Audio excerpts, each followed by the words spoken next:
How many people are there altogether, Ron? What do you mean altogether? Well, I can see the 6. board members, you and Rita. That's all I can see. Are there any others on? Yeah, there's a bunch of people on. Bunch of people. Well, let me see. We got 6. We had 18 altogether, including the board. So And far. this is a public informational meeting. Do we have to make a motion to open the public informational meeting? I would do that just to, I mean, Be it's safe, okay. basically the same operation as a public hearing. It's just one of these things in the state law. They call it for master plan a public informational meeting rather than a public hearing. I'm not sure why they do it that way, but it's basically the same thing. Trying to understand state law. Yeah, forget it. Good luck. Right? Guilty, 30 days, next case. No Peter tonight? Oh, that's right. Peter's conflicted out. Right, Marissa's here. Hi, everybody.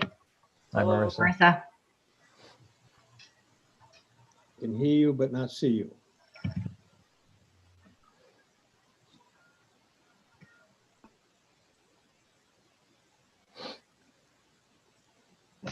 There she is. Well, it's nice to see a pretty face instead of the usual stuff. Wait till I see Peter. I'll take that as a compliment, I think.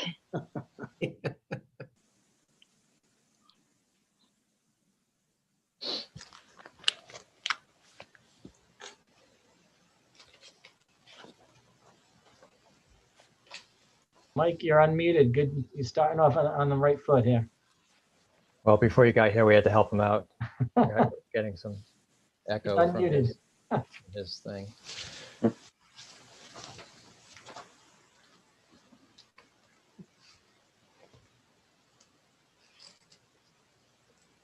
Yeah, I mirrored on my iPad on the television, and I guess there's 2 speakers going there at the same time, Yeah, which so causes an echo. right. Okay. That's why I got these things on. I can get rid of the echo. Yep, that works well.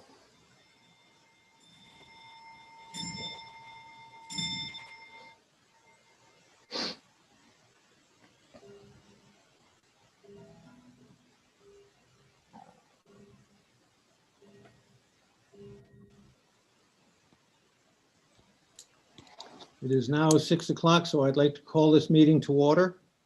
This is a special meeting of the planning board, and because it's conducted on Zoom, we will follow the rules for Zoom. I'll start by calling the roll of the planning board members. Mr. Pyrick is absent this evening. Mr. Chumo, Present.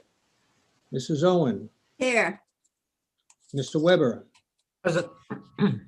Mr. Fenton, Here. Mr. Nash, Here. and I think I am here.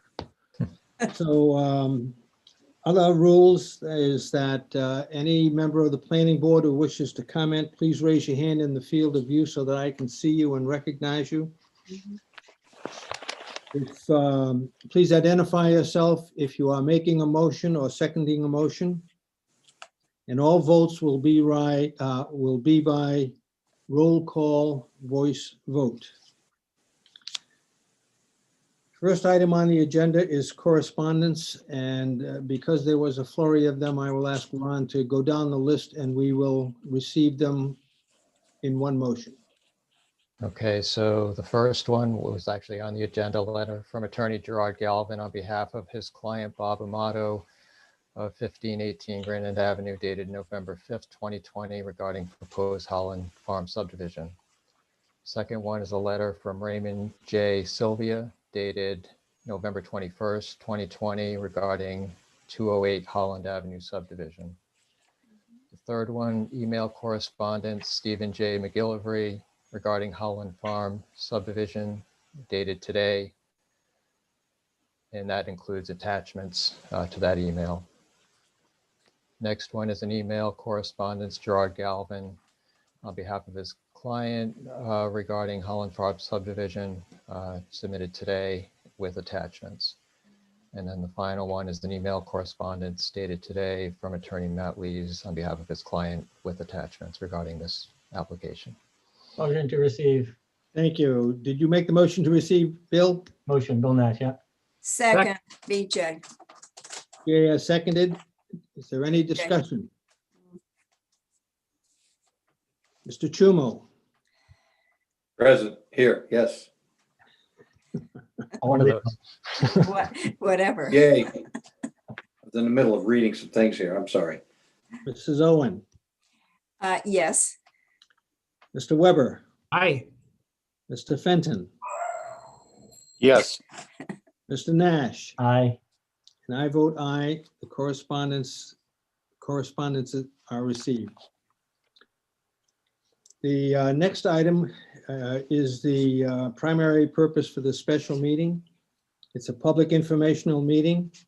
Application of Haran Building Company for master plan approval of a 7-lot subdivision, including a proposed new road.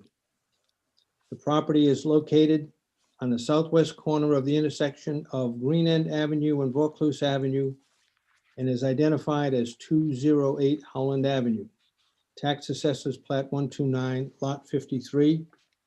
And I should point out that the applicant has submitted both a conventional and conservation plans as required and is requesting approval of the conservation plan. Is this Mr. Lynch who's going to speak? Mr. Lynch. It is, Mr. Chairman. Thank you very much. Wait a minute. Mr. Chairman, I think I'd like to make a statement before we get started. Go ahead, Mr. Weber. This is a master plan review. To make sure I understood and remembered what a master plan review was, I asked the planner to provide me with a definition. Here's the definition. A master plan, an overall plan for the proposed project site outlining general rather than detailed development intentions. It describes the basic parameters of a major development proposal rather than giving full engineering details required in major land development or major subdivision review. Having said that, I have received, like all of you have received, a plethora of information relative to CVs of people that are consulting for both sides. I've looked at water studies, engineering studies, and a variety of other things. It is my opinion, based on the planner's definition and my experience, that these are not appropriate at this particular level and would be considered, if this passes muster, go to the next step at preliminary plan. Thank you, Mr. Weber. Any other comments along this line? We might as well get this resolved before we dive in.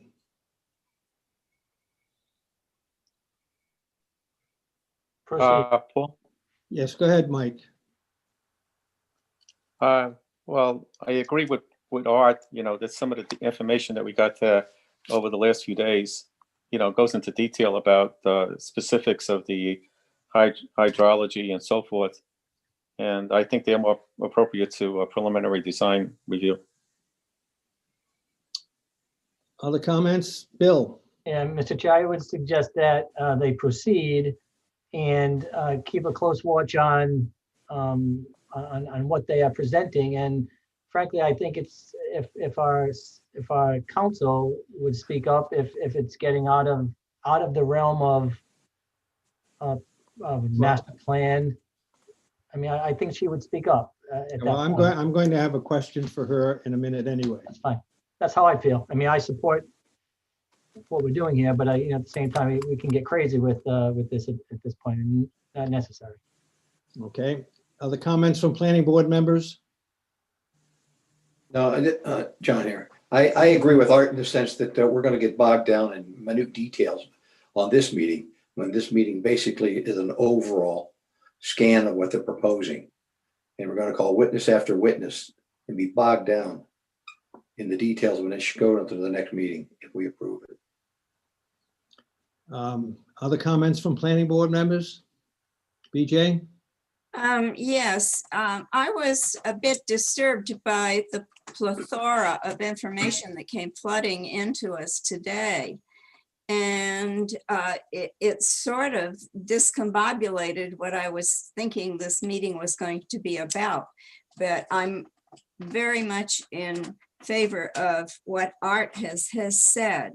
And I want to see how this progresses. Any other comments from planning board members? Question for the acting solicitor. In the past, we have addressed master plan approval primarily as essentially a layout plan, recognizing that all of the engineering work would be evaluated during preliminary plan approval rather than master plan approval. And the question I have for you is, actually, it's twofold. The first part says, is that a correct interpretation? Have we been acting properly in the sense that we're essentially approving a layout during master plan approval and then waiting for preliminary plan review to do all of the engineering analysis review? And the second part of the question is, if that is so, assuming that is so, does the planning board have the wherewithal, authority, whatever, to modify the master plan if information comes out during the preliminary plan review that suggests the master plan approval, the master plan should be revised?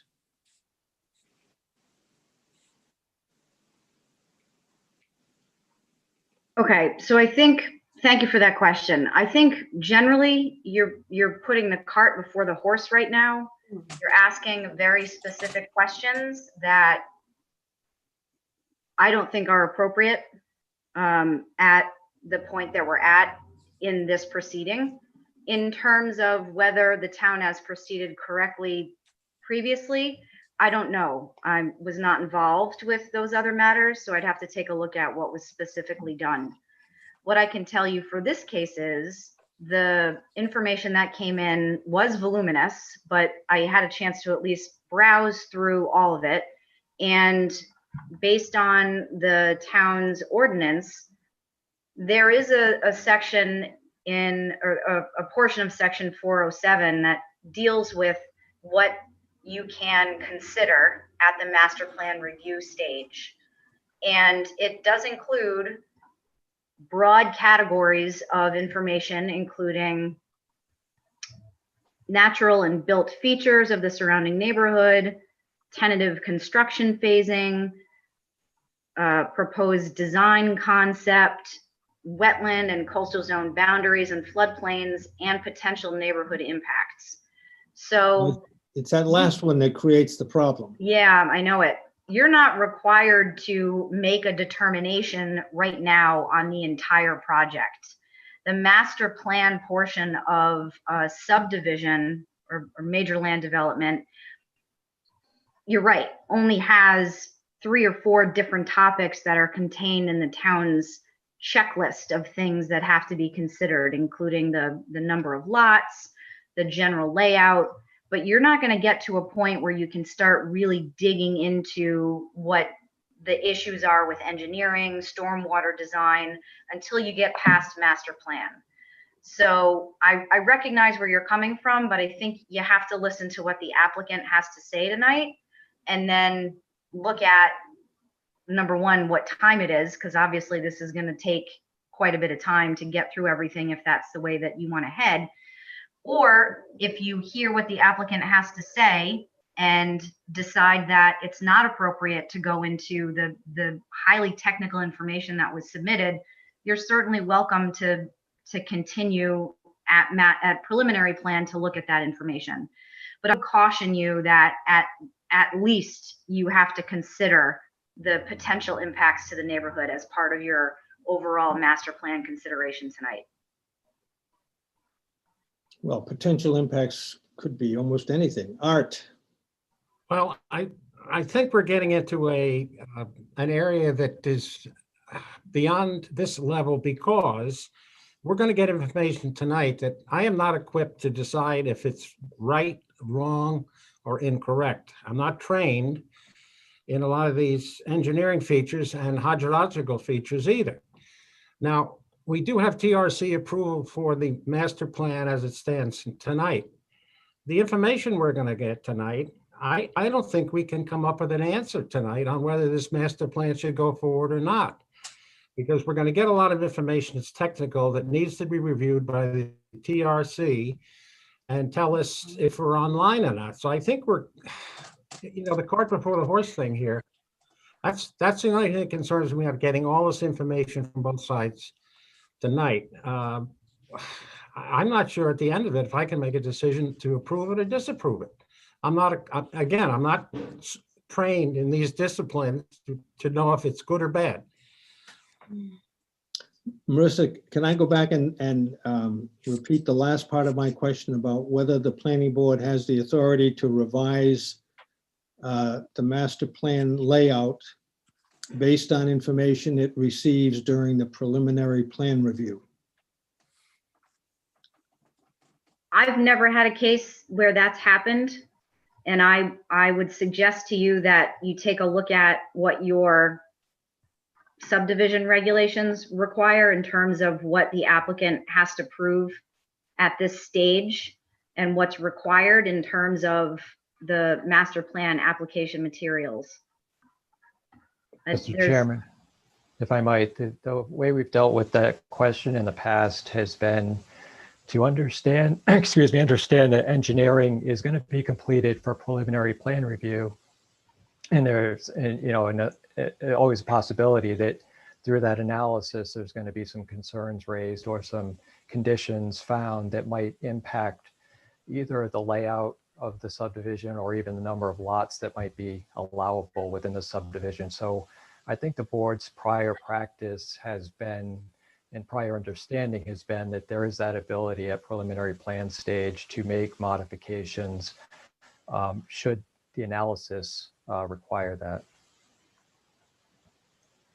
But that analysis is based on available areas rather than engineering information. Is that right, Ron? What do you mean available areas? Using the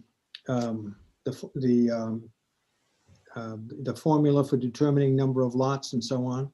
Well, that's one thing that can be reevaluated at preliminary plan stage, but there may be conditions found on the site that might require the alteration of the proposed location of the stormwater facility. For example, there is a proposed location found on the master plan, but if the site conditions require that be relocated, then that might alter the configuration of the subdivision. Yeah, I understand that, but can the number of lots be altered if necessary? They can certainly be reduced if for some reason, whether it's the size of the drainage facility is such that there isn't enough land to support all of the lots that are being proposed at master plan stage, or some other issue comes up, they still have to go back and do soil evaluation for septic. There's a number of things that could come up at the preliminary plan stage that might result in some alteration to the layout or the number of lots. Okay, thank you.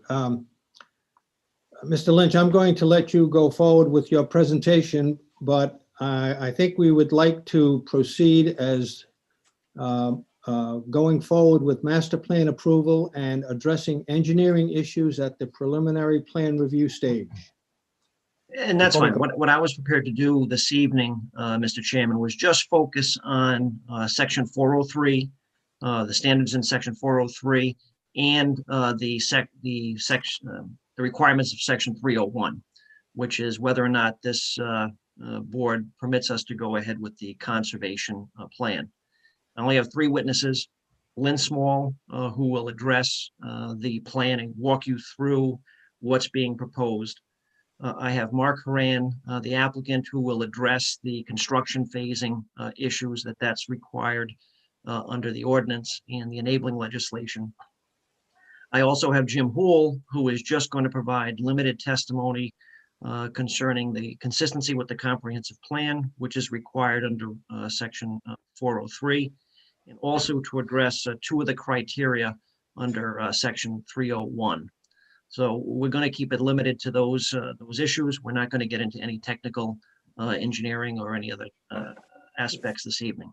Jay, before you get started, if I could just quickly, we've got many members of the public that are on. I just want to make it understood for those folks that are online and perhaps wish to speak that there will be an opportunity at the end of the presentation by the applicant and planning board discussion and questions. Though the chairman will invite any public input. So at that point, you'll be invited to raise your hand if you wish to speak. Thank you, Ron. So I'll just move this along. Just to let everybody know, this application was certified complete by Mr. Belansky back on September 18 of this year. The matter has been reviewed by the Conservation Commission, the TRC, and the Tree Commission also looked at the proposal. The TRC and Conservation Commission gave a favorable recommendation to this board. The Tree Commission was unable to render any type of an opinion because at this stage, the master plan approval, a landscaping plan isn't required, so there was nothing for the Tree Commission to consider. With that being said, I just want to have Lynn Small from Northeast Engineers walk you through the plans and the application that is before you this evening. Lynn? Good evening, Lynn Small, Northeast Engineers, 6 Valley Road. I can share my screen and put up the site plans to try to help everybody see. Just be patient with me for a second because still my kids are better than me at this. There we go. So I put the town's website up here where they have a PDF of our site plan available for everybody to see. The site is located off Green End Ave and Howland.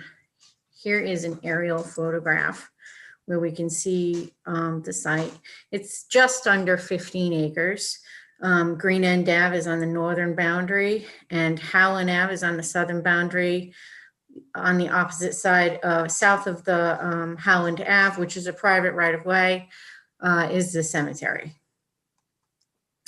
We do have some wetlands on this site.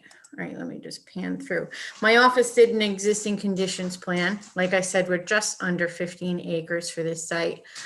We've also done the boundary survey for this project already. This isn't a requirement of master plan submission, but we do have these boundaries certified for the property. We did also have the wetland delineation done by a registered biologist. The wetland comes up pretty far into the site, which was a little bit surprising for me. And in towards the center of the wetland, there is a stream that runs through the site. The setback for the stream lies almost entirely within the perimeter, within the wetland boundary on both sides. But then we would be subject to an extra 50-foot perimeter wetland for the wetland edge that was flagged by the biologist. As you can see throughout the site, we've done a number of test holes. So we've been able to confirm that we can support septic systems on this property. At this point, we haven't gotten into the designs of them yet. So we may supplement these test holes with additional test holes.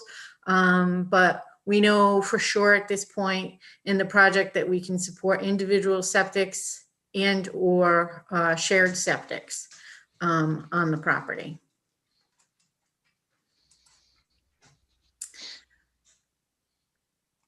This plan demonstrates some areas subject that might be more likely to be conserved, where we have the wetland areas, the areas adjacent to the stream, and then some areas on the site that have a bit of a steeper grade.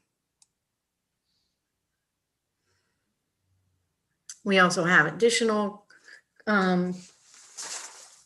site plan that we prepared for additional areas that we may conserve. I'm just trying to get my own plan here so I can read it. Which identify your non-buildable areas, your partially constrained areas, and your natural heritage areas. This would be basically your cemetery. You don't want to develop your cemetery. And then your wetlands.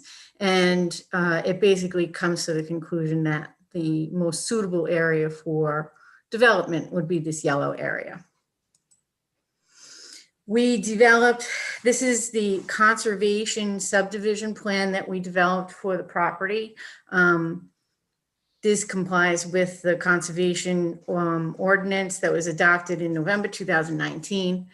The lots, we get 7 lots by the density, developable land area for the site. We put in a shorter cul-de-sac coming off Green End Ave. Howland Ave, as I said, is a private roadway. It's very, very narrow, not really safe to have another public right-of-way coming off of it. So the most logical place to have a new roadway would be from Green End Ave. We do show our 7 lots towards the top of the hill. In the areas that we've done some testing, we do have some extra test holes in the open space areas. We reserved some area for our drainage designs, although we haven't completed those as yet. And we show some septic system areas on the site. Now, these are just conceptual. We have since done another test over here, so these could be moved farther away from the wetland area. We expect these septic designs will have pre-treatment systems, and then go into, leach fields that's for each of the sites. As we mentioned, the site would have private wells for each of the lots, and then the drainage area. In the open space area, we anticipate putting in some walking paths that allows us to get from the new roadway down through the site and then out to Howland Ave, where people can eventually go east from the site.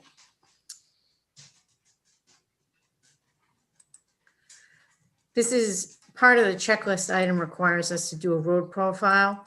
It doesn't really, this is just typical at this point because we haven't done any proposed grading or drainage design. So it's really just a placeholder with general cross sections that are town standard. But it doesn't really have any design associated with it at this point.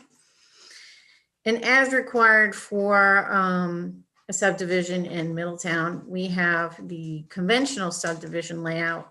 It's our opinion on this project that given the large area of wetlands and the fact that the property would best be developed towards the upper portions of it, that we go with a conventional, a conservation development, because that will reduce the size of the lots and increase the buffer from the wetland. As you can see with this layout, we have a longer road, which proposes more impervious surfaces. We still have 7 lots, but then when you get to the side that's on the wetland side, these lots extend right through the wetland. The drainage system would then be part of someone's property. Not a bad thing. That's pretty common with subdivisions, but if I just pan quickly back to the conservation development for this site, you can see that when we keep the lots tucked up the hill, it does provide you with a little bit extra buffer and protection from that feature on this project. So like I said, for proposed utilities that we expect for this project, we'll be having private wells and septic systems, electric, of course. We will make sure the drainage meets the state codes for stormwater. This project would be subject to state permitting through our IDEM. We'll need a RIPTES permit because we'll be disturbing over an acre. We'll need a freshwater wetlands permit just because there's wetlands on site. Not that we're going into their buffer. The perimeter wetland, except for the public access path. This could always be pulled up if we need to. At this point, we're hoping to bring that path as far as we can down the hill, but that's going to be up to the state and the town if they want us to pull it out earlier onto Howland Ave. And then we'll need subdivision suitability, which is also through RIDM. Their focus is mainly on the septic system designs and well systems for the project.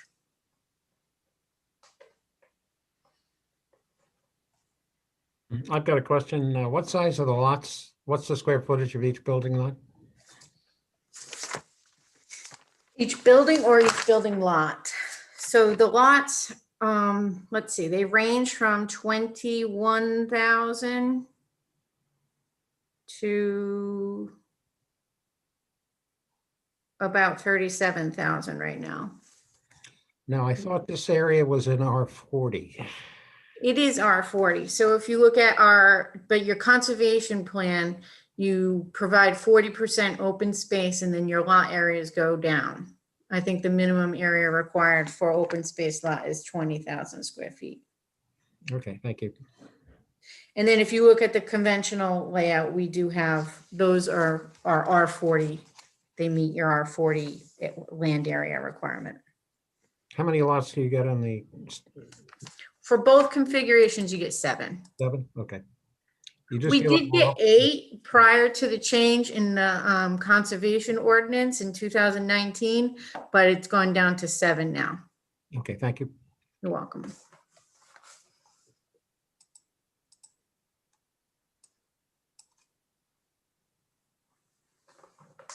I got a question. Are you done, Lynn?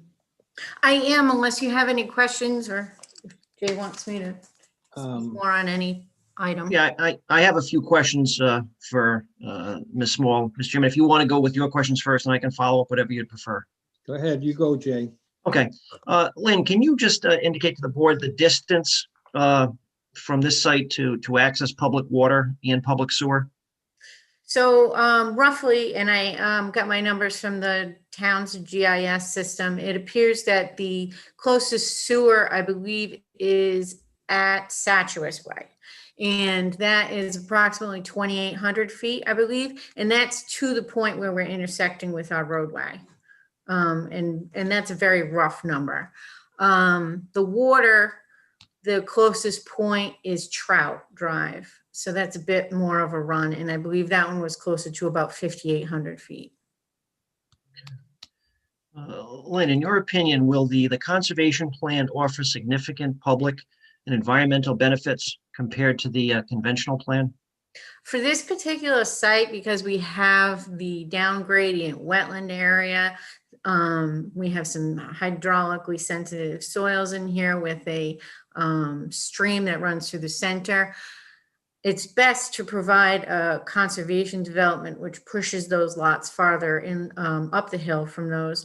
Also, the other thing to consider is that the conservation development for this site proposes a shorter roadway, which is the number one thing to try to do when you're trying to minimize your drainage impacts for an area, is to reduce your impervious areas. So this roadway is about 100 to 120 feet shorter, I believe, than the conventional one. We do have that length on the plan already. I think it's about 425 feet for your conservation roadway, and it's about 530 feet for your conventional subdivision. So is it correct to say that compared to the conventional plan, that the conservation plan will protect natural features of the land? Yes, I believe so. If you recall, I went through that one of those first 2 plans in our set that we sent in. This area of the site has Newport silt loams, and it's farther inland from your wetland areas. It minimizes the lots so that you have basically a smaller building envelope, which allows you with a more conservative design on your house areas. So we expect less impervious areas, a smaller drainage feature, and better protection from our wetland. Will the conservation plan, will it create any individual lots with any physical constraints for development? No, all of the proposed lots that we have for this development meet the zoning requirements. They have frontage on a public right of way. They'll have their utilities, whether that be private wells, septics, or electricity. I don't have any further questions for Ms. Small. Jay, did you offer Ms. Small as an expert? And if not, you might want to do that. If I can do that, I know she's testified a number of times before the board as an expert. If, Mr. Chairman, if you would accept Ms. Small as an expert in engineering. Accepted. Thank you. Thank you. Do planning board members have questions for Ms. Small? I have a question. Go ahead, Mike. Is there a proposed house square footage, maximum square footage for each lot? We haven't gotten into the drainage designs for the project right now, but this project doesn't anticipate having anything substantial for a footprint size. I believe the footprints that we're going to be designing the drainage system for will be about less than 3,000 square feet, or right around 3,000 square feet. That would be for your, your rooftop area. Okay. All set. Other questions? I have a couple for you, Lynn. On your drawings, I notice all are stamped by a professional engineer. Isn't one supposed to be stamped by a certified land surveyor? You're absolutely correct. When we get to the master plan level and preliminary plan level, when we're required to have the boundary survey actually certified by our land surveyor, we do reference the survey that was done, which is recorded in land evidence. So I believe that meets the criteria for having the engineer stamp it as an existing conditions plan. So At that this will be done for the development plan review. It will be done for the next submission for preliminary review, yes. Okay, and I think you answered this question. When I saw these layouts, I wondered why you didn't use Howland Avenue as a possible second egress route, since that's a desired aspect for developments. And you mentioned it being a private road. Yes, it is a private road. It's also extremely narrow, and it's hard to see around the curves. So wouldn't it be a very good emergency access for this site? I'm thinking more of egress than access. Oh, okay.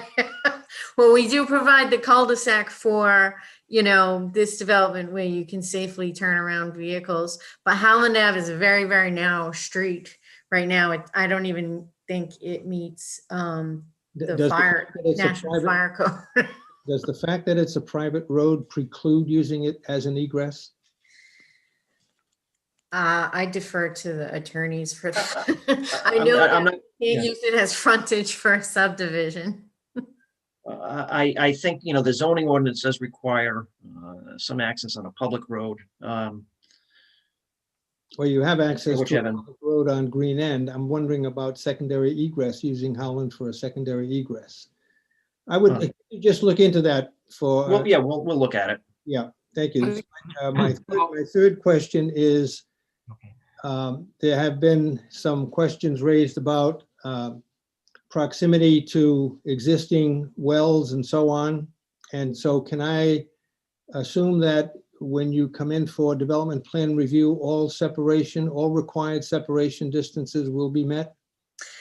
Yes, we do have some abutting wells that we need to survey locate before we can do the actual subdivision suitability design work for the septic systems and finalize our test hole locations. That will be done before you see this for the next submission. In fact, we'll have the state approval by that point. Okay, my last question is, I think I read somewhere that there was consideration given to putting some trails in the open space. Is that correct? Yeah, for the concept or the master plan that you have in front of you, we do have we show our intended trail at this point right now. Like I said, we haven't done the full engineering design. So we're So- going to want to make sure that works with any final grading that we end up with for the project. But basically it attaches to the roadway and then So there is access to the open space for the residents of all 7 lots, is that right?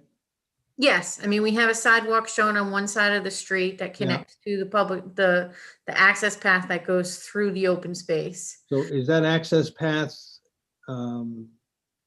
is that part of the open space, or is that an easement on somebody's property, or what? Right now, we have it proposed going from the road because we want to connect it to the sidewalk that's on the roadway. So we will have an easement that we run it right along the boundary line between 2 proposed lots right now. And we will put an easement in place to make sure that that is maintained.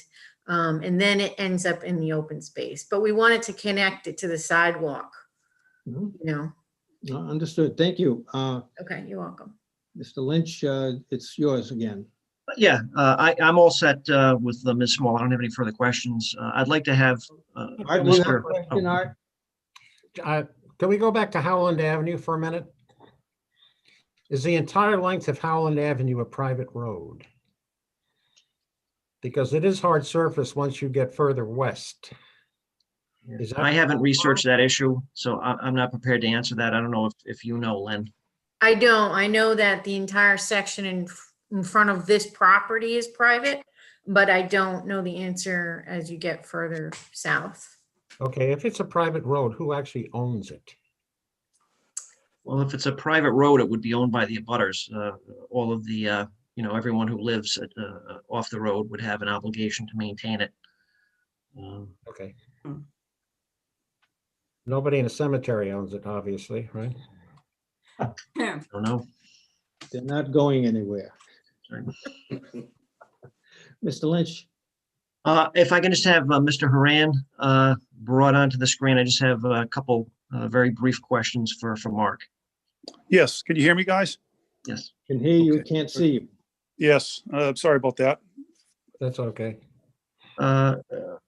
Mark, you're the applicant, Haran Building. Yes, correct. Can I just, one of the criteria for the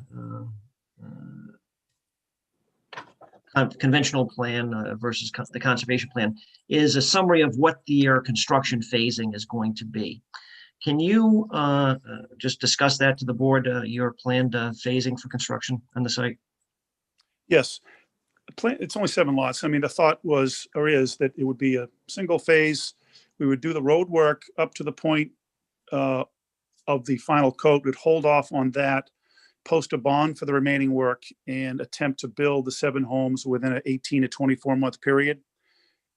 We've done that in the past in town, and it seemed to work well, minimize the damage and unfinished product. So that's our anticipation. Fairly simple, straightforward. I don't have any further questions for Mr. Haran. Do the board members have questions for Mr. Haran? Thank you.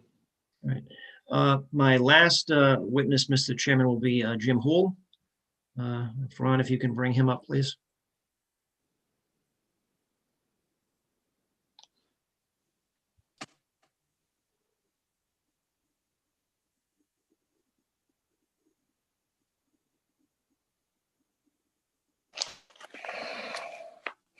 Ron, you're looking like a wizard.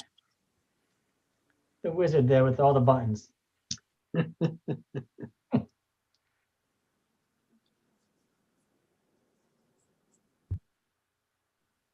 Yeah, he's gonna come out of door number 3.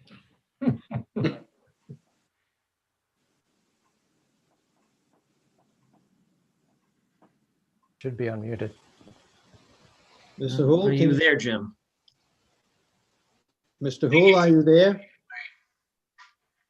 why I can't be seen, but I can barely hear you. okay, let me see what I can do about volume. I can hear you, but it's unintelligible. Okay, Is that any better? That's a little better, yes. Okay. I will speak loudly. All right. And Jim, did you hit the start video on your screen? You know, I'm going to be honest. I can't. Oh, there he goes. He's gone. He hit the off button. Oh, He's muted, isn't he? there he is. Ah, look at that. If you can just unmute yourself, Jim. There we go. Thank you. Mr. Chairman, if I know Mr. Houle has testified on a number of occasions as a real estate expert before this board and also the zoning board, if the board would be so inclined to accept him as a real estate expert. Can he identify himself, please? Sure. 198 Union Street, Portsmouth, Rhode Island. Go ahead. Do you want him to go through his CV, or are you prepared to admit him as recognize him as an expert in real estate use? I'd be happy to speak to my credentials. Mr. Chair, he's spoken in front of us before many times. I'm comfortable accepting him as an expert. Was his resume one of the ones sent to us today? I Yes. did send that today, yes. Yeah, he's okay. All right, thank you. Mr. Houle, did I ask you to review the 7-lot conservation subdivision plan Yes. and provide testimony this evening? Yes. Can you just briefly describe to the board what you did in order to prepare for this evening's testimony? Sure. I actually was familiar with this property because I've done other appraisal service work for Mr. Nunes regarding this property in the past. So I've seen the subdivision plans in the past. I'm familiar with them overall, but I took the time to really examine the entire proposal all over again, including visiting the site and driving all the way around, looking over the whole project, and then coming back and looking at it in terms of the zoning code and the comprehensive community plan, just to see how the concept of a conservation easement at this property would be applicable, would be relevant. And, you know, when I look at it, this is an R40 zone. It's low density. When you look at the concept of what the comprehensive community plan speaks to in terms of preserving open space and how important that is, the conservation development plan really seems to be a very applicable a concept for this spot. You have the land actually connects some of the open space to the west with the little creek that's to the east that's on this property. It reduces the size of the lots. It reduces impervious surface. I think it's very important to realize that by reducing the size of the lots, Lynn had said this, and I think it's really very important that you're going to also be reducing the impact of the houses that would be built on this property. One of the things that I really found when I looked at the comprehensive community plan in terms of the use here was that they didn't preclude development in areas, that they spoke to the need of balancing the development with preservation. And this is really, you know, it repeats it over and over and over again. And in terms of some of the concepts of open space, they even mention in Article 4, they talk about how the open space inventory, the land that's been used agriculturally is identified as open space, but it is assumed that land is not protected in perpetuity. You know, assuming that they're going to have a need for development, both from an economic standpoint, but also from a quality of life standpoint in the community, but at the same time have combined that with trying to preserve as much open space as possible. And I think this really does that. Thank you. A couple questions. Now, this is directed to section 301 with the board's consideration of the conservation plan. Do you have an opinion as to whether or not, compared to the conventional plan, will this conservation plan cause a nuisance to the neighboring uses or be detrimental to the appropriate uses of neighboring properties? No, not at all. The area that's going to be conserved is to the south of the developed area, and it's on an area that's on Howland Avenue, which tends to be a little bit more open, and but it is developed so that it gives a buffer between the developed area on Howland Avenue and the project. The land to the west is Mr. Sylvia's land, and that is preserved. You have the Little Creek to the east and Green End Avenue to the north. So you really have the land uses that are going to be here are not going to be intensive. They're not going to really impact neighboring uses, and they're going to be very compatible because the few developed properties are all single-family houses. Do you have an opinion as to whether the conservation development offers a significant public benefit compared to the conventional plan? Oh yeah, I think that it is for the reasons that I said. When you look at the way the comp plan speaks to preserving open space, this is a natural. I don't have any further questions for Mr. Houle, Mr. Chairman. Do any of the planning board members have questions for Mr. Wu? Thank you. Thank you. Thanks, Jim. Oh, wait. We have a question? Is there a question? BJ, go ahead. No, it's not as much a question as an observation, and I'm sorry that Joe isn't here because for the Conservation Commission, he did have some questions, and it involved the wetlands and his concern about it. And that is just something I wanted to toss into the arena, that this is a consideration. I'm sorry he's not here. He has a lot of information on it. Yeah, Ms. Owen, we understand that those are legitimate and serious concerns, and we will address those issues at the preliminary plan stage. So we understand that. Thank you. Other comments or questions for Mr. Houle? Thank you. Is that it for you, Jay? That's all we have this evening, Mr. Chairman. Thank you. Are there any members of the public who wish to speak?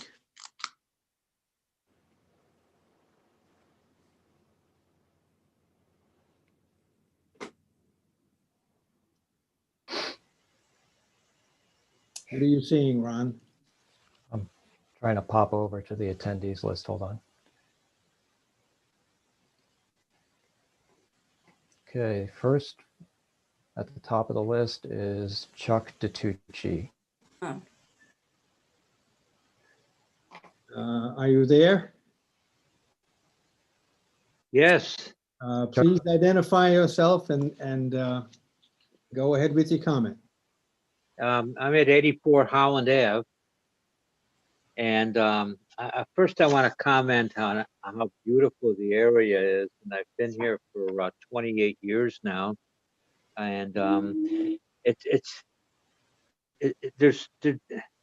I just don't want to see any more traffic up at this end.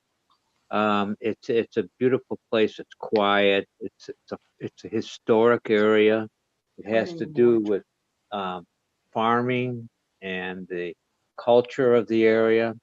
I have some concerns also about down below where the project is being considered, and that's with the well water. There's a lot of pollution there. When you look at the area, all the fertilization, the weed control, the pesticides and all are running down from the top there up around Peckham and even further, and on Green End, coming down into this area as a holding area. I remember Francis, beautiful person. I loved them. We're good friends.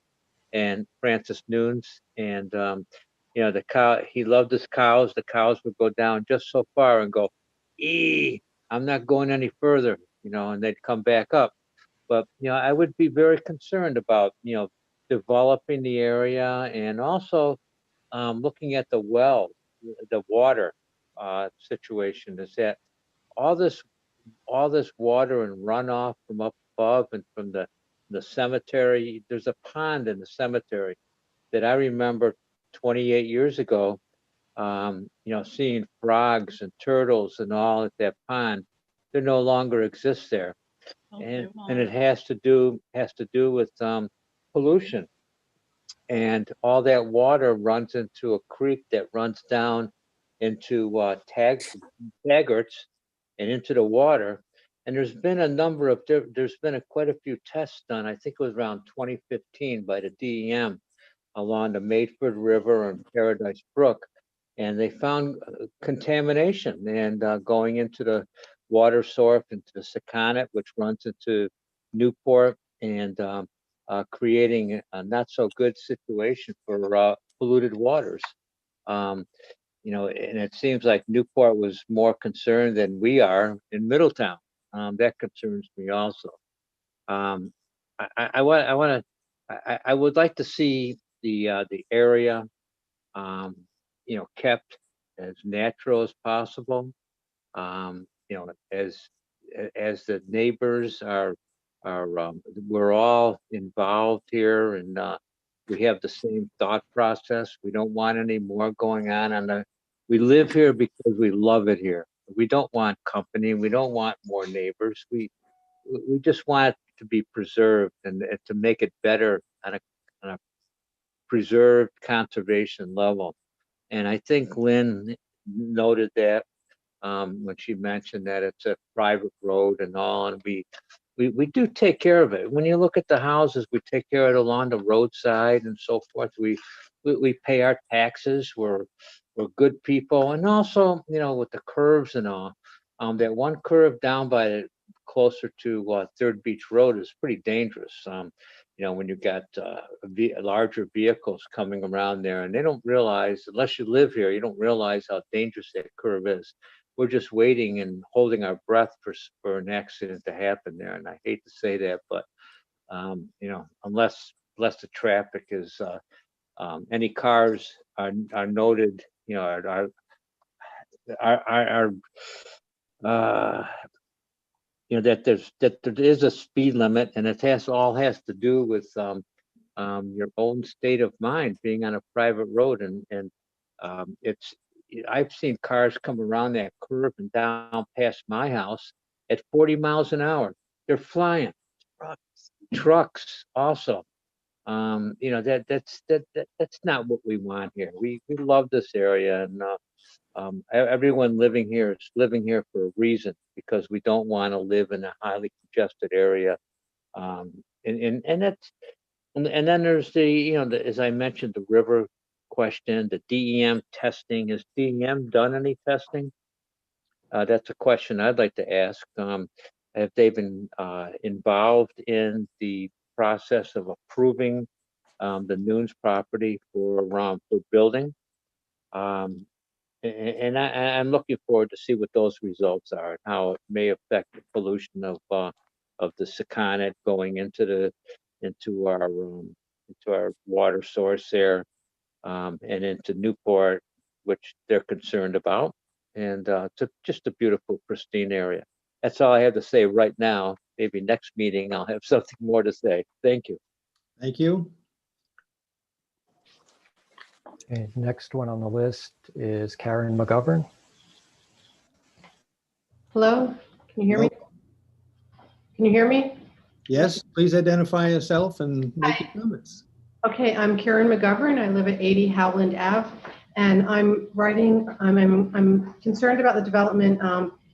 Basically, you know, I know this is a conservation plan, but considering it's up against wetlands that cannot be developed in any way, it seems to me that with an R40 zoning plan, it should be limited to 3 or 4 houses and stay R40, because the rest of the open space is unbuildable anyway. It's not like you're donating usable open space, and it's fragile open space because it's wetlands and draining into the creek and other water supplies. So that was my one concern as to why it was not considered to be maintained an R40 zoning area with fewer lots, which would also greatly impact the area.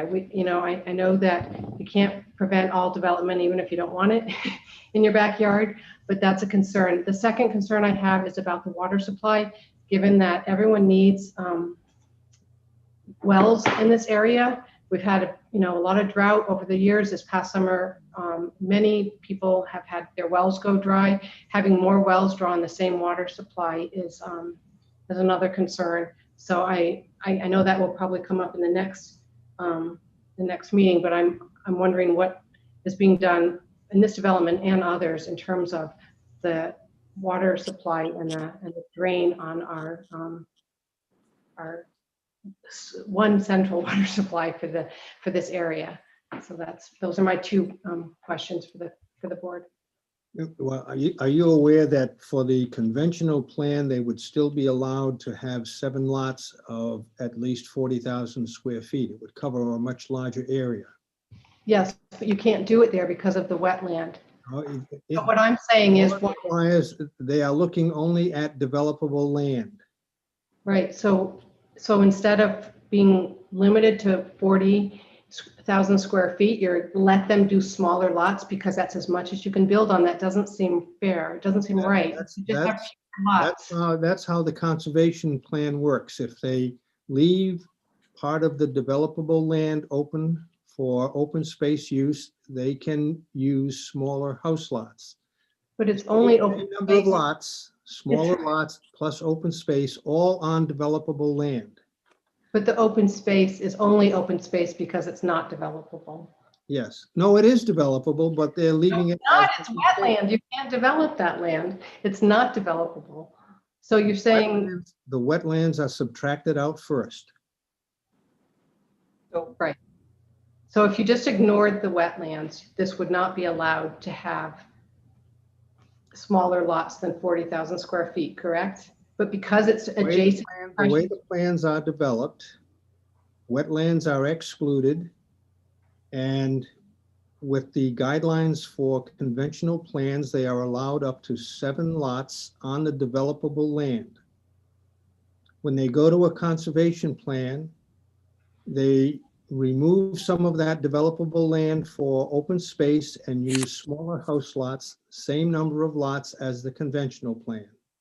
So how much of the land that is left is actually developable land and not wetland? I don't have the numbers. Maybe when you look at the plans, that it looks like almost all of that land is either wetland or buffer zone, and the lots should be limited to a smaller number. That's what I'm not saying. Mr. Chair, if I could. The way the plans have been developed are in compliance with the town's ordinances, both for conventional and conservation. Mr. Chair, it needs to be said that this plan does comply with, based on the town staff and town TRC reviewing the plan, it meets the criteria for a master plan approval. They've been through the calculations for density and what can be developed and what can't be developed. So we need to be clear here. This plan is not asking for any waivers, any kind of special consideration at this point, without having the engineering to back it up. They can get 7 lots in there, conventional or conservation, based on the town ordinances. Now, we don't have to like the ordinances, but we have to follow them. So I find it hard. Yeah, I find it hard to believe that 7 40,000 square foot lots fit into the space that is not considered wetland or buffer zone. Well, it does. I believe the plans are available online and you can Yeah, I bring looked them at up and them. take a look at them. Okay, I'll have to. I think maybe at this point, if you have further technical questions like that, you should go in and make an appointment with the town planner, and he can explain to you why the ordinances are written the way they are, and if you don't like them, then you certainly have the ability to request a change. But at this point, that they are what they are. But Ron and Rita are both very good, and I'm sure they'll make an appointment with you via Zoom or whatever it needs to be to explain those further technical questions with you. Okay, and then second question about the water supply. Do you have any concerns about? That'll be addressed in the development plan review. All of the engineering will be reviewed. It's a preliminary plan, Paul. This isn't a Preliminary. development plan review. Sorry, yes, thank you. Okay. Preliminary plan review. Which may reduce the lots based on what the regulations are and what they can do based on the further regulations that they are also required to comply with. Okay, and the Conservation Commission has okayed all of this? We have not received the report from the Conservation Commission as of yet. Okay, thank you. Thank you. Next on the list is Matt Lees. Mr. Lees, Good evening, Mr. Chairman, members of the board. You can hear me, I assume? I can hear you but can't see you. Can't see me, okay. I don't know if I can.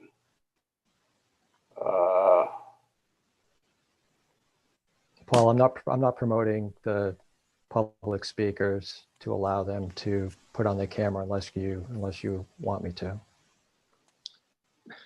I have no preference, so I can just speak. Go ahead, we can hear you. Please identify yourself and make your comments. So my name is Matt Lees. I'm an attorney representing Robert M. Sylvia, who lives and owns 1499 Green End Avenue, which is lot 121 on Tax Assessor's Plat 129, which directly abuts the subject property to the west.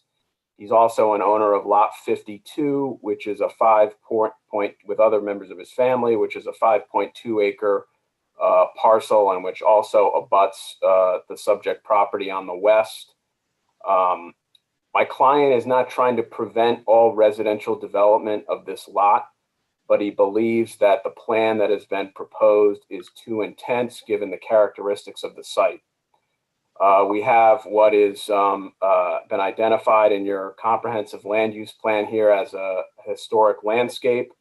We have stone walls, we have Little Creek, wetlands, dramatic topography, many of the other things that we talked about and will further be talked about tonight. Whereas they're proposing 7 lots, he gives the example of his family next door, which owns 8.5 acres and has reserved 2 house lots on 8.5 acres, and the rest of it is preserved for open space. And that's not necessarily the magic number for this lot, but that's just an example of what is appropriate for the area, we think. Tonight I have as a witness Paige Bronk, who is an expert in community planning. He is here to testify tonight about the comprehensive community plan and how this proposal violates the Middletown Comprehensive Community Plan. I believe that's an appropriate subject for you to consider even at this master plan stage. Although I understand you don't want to get into full engineering. My client, Robert Sylvia, I believe is also on the line. He should be on the line, Ron. I don't know if you can confirm that or not.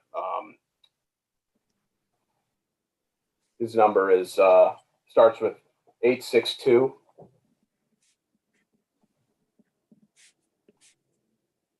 I don't see it. Okay. Well, I was hoping he would be on the line. Maybe he's there and can raise his hand if need be. But in any case, he's lived next door for 66 years and could provide information as needed as well.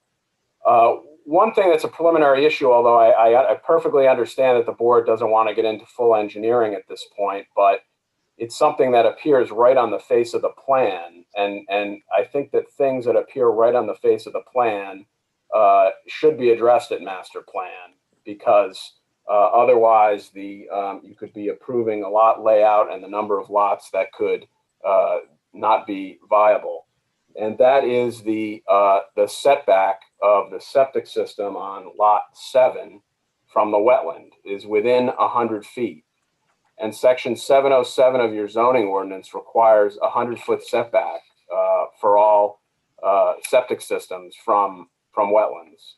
And that is, that point is made, it's not just me saying it or eyeballing it. That point is made in the memo that you should have received today from GZA that was submitted by Gerard Galvin. So I don't know if we want to address that later on in testimony, but it is an issue I wanted to mention. So I don't know if you want to go through the rest of the public comments and then do testimony, or Mr. Chair, would you like to have our presentation of our witness now? Well, one of the things I'd like to say now is that when Ms. Small was testifying, she said that all required separation distances would be met when it comes to the preliminary plan review. So that issue should be addressed at that time. Very well. I mean, we can address it further at preliminary plan then. Yeah. But I just wanted to point that out, that it could result in changes to the lot layouts or number of lots if it can't comply. Why don't you bring your expert to talk about comprehensive plan? I would like to hear that. Okay. Ron, could you? Yep, I just let him in. He's there. Yep. Go ahead, Paige. Good evening, Paige Bronk. Mr. Bronk, what is your occupation? I'm a certified community planner. Okay. And you submitted through email, or I submitted through email, a copy of your resume. Is that correct? That's correct. Right. And members of the board, you should have a copy of his resume that was sent today through the planner. We did. Thank you. And do you have, Mr. Bronk, do you have any degrees in the field of planning? I do. I have a master's degree in planning and development from the University of Rhode Island. And what other relevant degrees do you possess? Bachelor's degree, dual major geology and environmental studies from Alfred University. And how long have you worked in the field of planning? Well over 20 years. Okay. And could you describe a couple of your significant positions in planning? In general, I've worked in a number of states. I believe most of my experience has been in Rhode Island. The most significant and probably relevant was my employment with the city of Newport as Director of Planning, Zoning, Development, and Inspections for roughly 12 years plus. Also have been the Director of Planning, Building Codes in Kentucky, have held economic and planning jobs elsewhere in the state, and currently working in Connecticut. Okay. And what certifications do you hold? American Institute of Certified Planners. And what is required to obtain that certification? You have to be a member of the American Planning Association and also meet a minimum number of years combined education and planning experience. So that'll range somewhere between 2 and 8 years, and then ultimately pass a national examination. And as part of your testimony before planning boards, you routinely testify regarding compatibility of subdivisions with the provisions of comprehensive plans. Is that correct? Yes. And is there expertise that a certified planner possesses that a certified real estate appraiser, for example, would not possess in relation to reviewing subdivision applications and comprehensive plans? A community planner typically would look at things more comprehensively and do an interpretation of how multiple community elements integrate and looks beyond simple land valuation alone. And have you testified before planning boards in the past as a community planning expert? Yes. Mr. Chair, I'd like to request that Mr. Bronk be accepted as an expert in the field of community planning. Accepted. Mr. Bronk, have you reviewed the subdivision proposed by Haran Building Company for 208 Howland Avenue that is presently before the planning board? Yes. And have you studied the petition to determine whether it meets the standards in the Middletown Comprehensive Land Use Plan? Yes. What else have you done to prepare for your testimony tonight? Completed a site visit, reviewed the tax plat, also read over much of the subdivision regs, at least pertinent to this request, and did a fairly thorough review of the comprehensive community plan. Okay. And what characteristics of this property do you believe are relevant to an analysis of whether this application complies with the comprehensive plan? Well, the initial foundation, of course, is land use.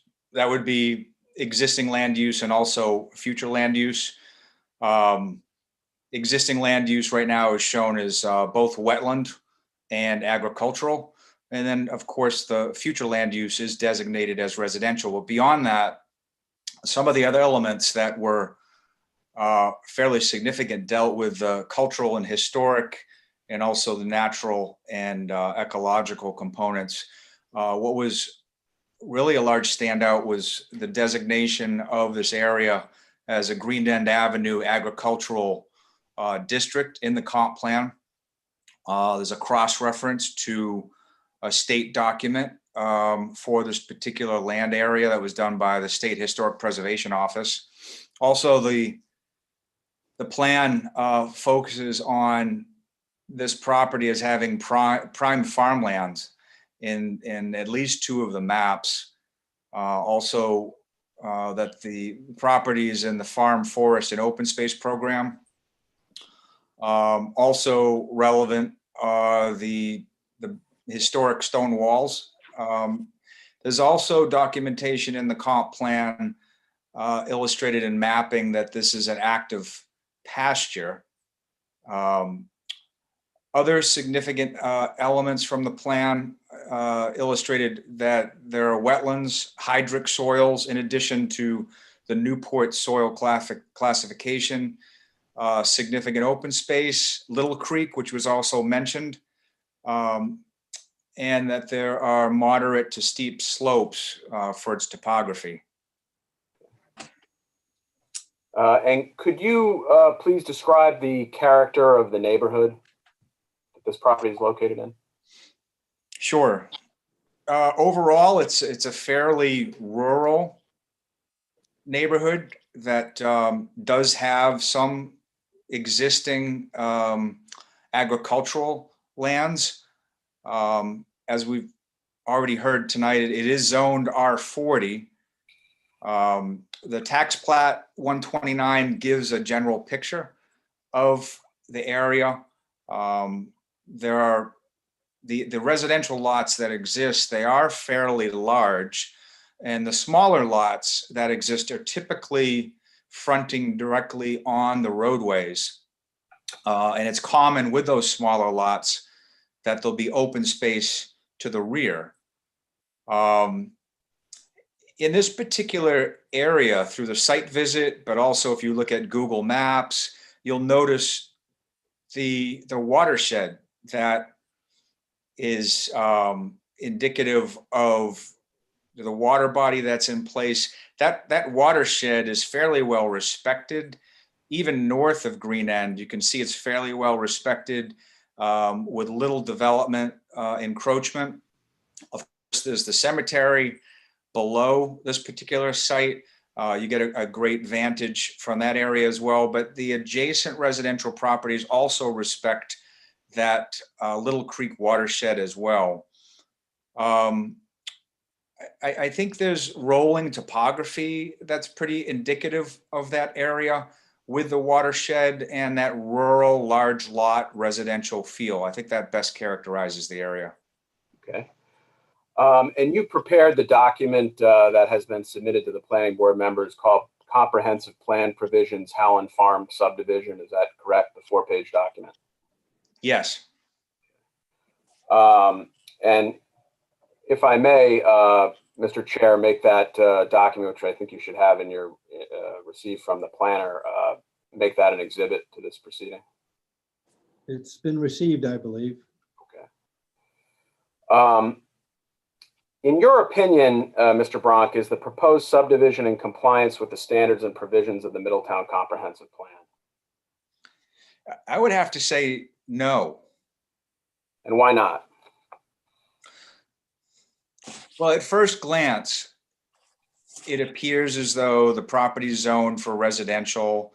Future land use map shows residential, but the Middletown Comprehensive Community Plan is a strong document that refers to how an existing community is going to preserve its historic, cultural, and natural assets.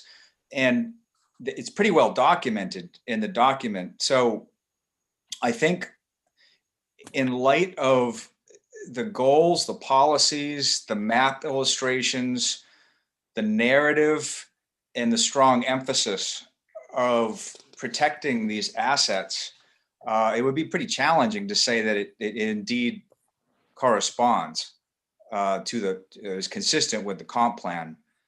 I think the intensity of the development is the challenge, not necessarily the use. I've already mentioned that there are some historic landscape features. We have some of the slope issues that are in place with the topography. The proposal puts a fairly dense development on a hillside that's surrounded by a rural historic landscape.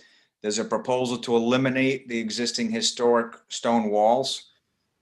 The development would go directly on top of prime agricultural soil and existing farmland. And even the land use element within the comp plan is fairly strong in emphasizing the first protection of the assets that the community desires as development is integrated in secondarily. I think for those reasons, due to the strong narrative and map illustrations and goals and policies within the comp plan, it'd be very difficult to simply say an intense development that's compressed in this fashion on a hillside would be consistent with the comp plan. And are there any particular goals and policies of the comprehensive plan that you can briefly cite that this application violates?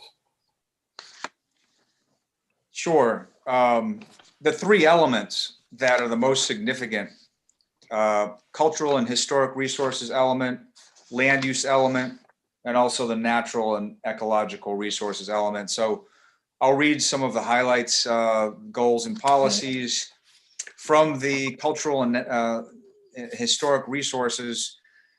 Goal C2, preserve historic landscapes. Under that goal, policy C2A, preserve the town's historic landscapes, including farms and agricultural land. Also, policy C2B, protect and preserve the hand-built stone walls which delineate fields. Moving into the land use element, goal L3, preserve and maintain the agricultural landscapes and heritage of Middletown.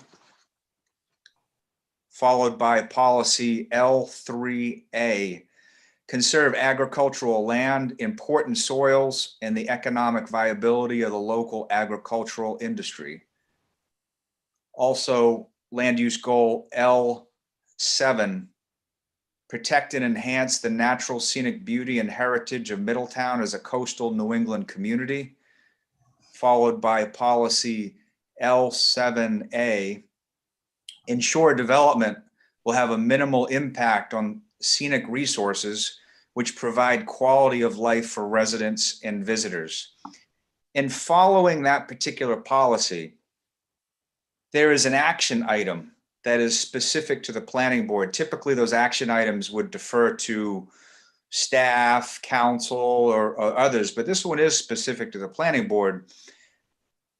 And it says the planning board to consider scenic resources when reviewing the type, location, and intensity of land uses. So, go ahead. The last element natural and cultural resources element. Goal N5, protect the natural and rural characteristics of Middletown, followed by policy NVB, encourage the preservation of farmland and open space in Middletown in order to maintain the town's agricultural base.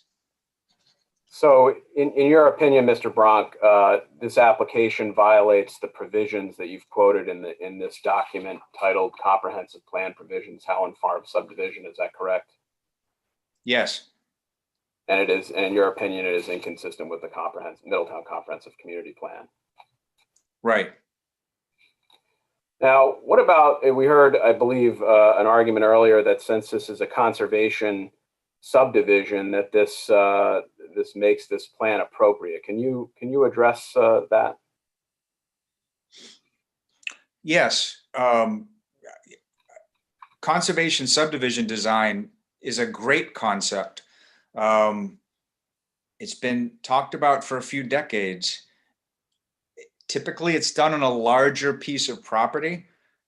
And in looking at the maps that were provided earlier, it's easy to see that roughly half the site is undevelopable as a result of a number of severe constraints on the property.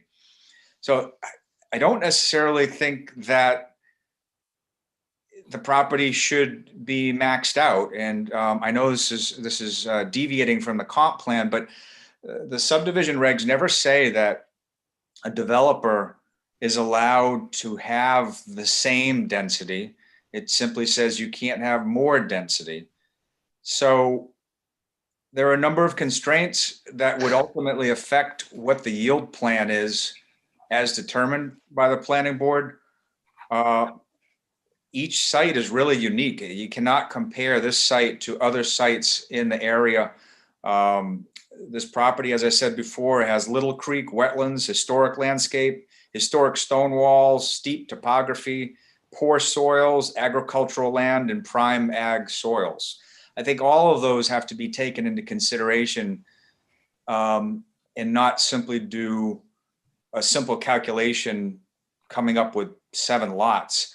All of the variables and constraints on the site have to be taken into consideration, whether it's a traditional subdivision or a conservation subdivision design. And in your opinion, does this subdivision satisfy the intent of conservation subdivision? I think it's a stretch to actually say that it fulfills the intent. The difference between the original plan that was provided and the conservation plan seem insignificant. The lot lines are pulled back a little bit, but there aren't stark contrasts that would create significant land protection or significant other benefit. I actually believe that they're very similar. So in your opinion, does the conservation plan provide any identifiable benefits over the conventional plan to the public and or the environment, or result in the protection of unique natural features of the land compared to the conventional plan? Not really. I would say the increase is minimal. Mr. Lees, do you have much more? No, I'm about to wrap up. That's I just had one last question, which is have all your opinions. Did have one other comment. We submitted the tax plat 129, which I just wanted to note for the record we put in so that you can see the character of the neighborhood from the standpoint of the lots. But Mr. Bronk, have all your opinions been stated tonight to a reasonable degree of professional certainty in your field? I'm sorry, can you repeat that one more time? Yeah, sorry. Have all your opinions been stated tonight to a reasonable degree of professional certainty in your field? Yes. That's all I have for Mr. Bronk. Thank you. Hold on a minute, Art. Bill, I have to take care of my dog. Could you take over the chair until I get back? Sure, Paul, go right ahead. Thank you. questions from the planning board? Art? I have some comments relative to the latest testimony. I sincerely respect Bronk. I know his years at Newport, and I value what he has to say. Here's the dilemma I see, and having been an author of this comp plan, I'm proud of it. And I share your concern with open space, historical, and cultural issues. However, the town or the land trust does not have the resources to buy and protect every piece of property that might fall within that designation.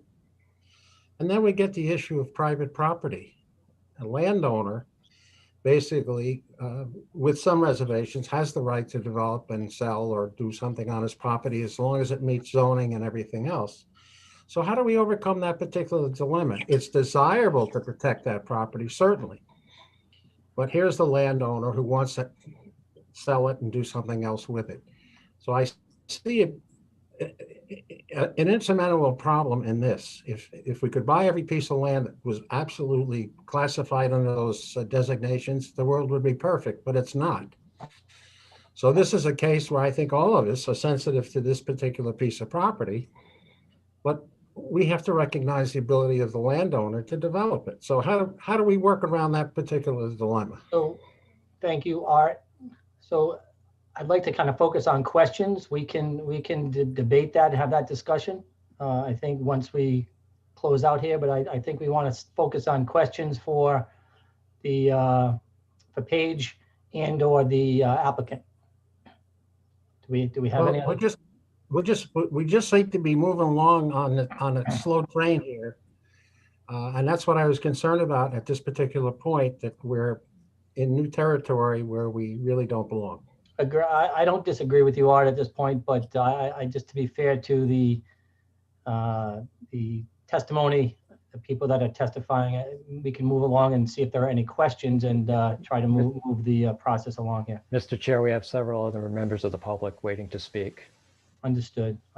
Any questions from the planning board for the witness?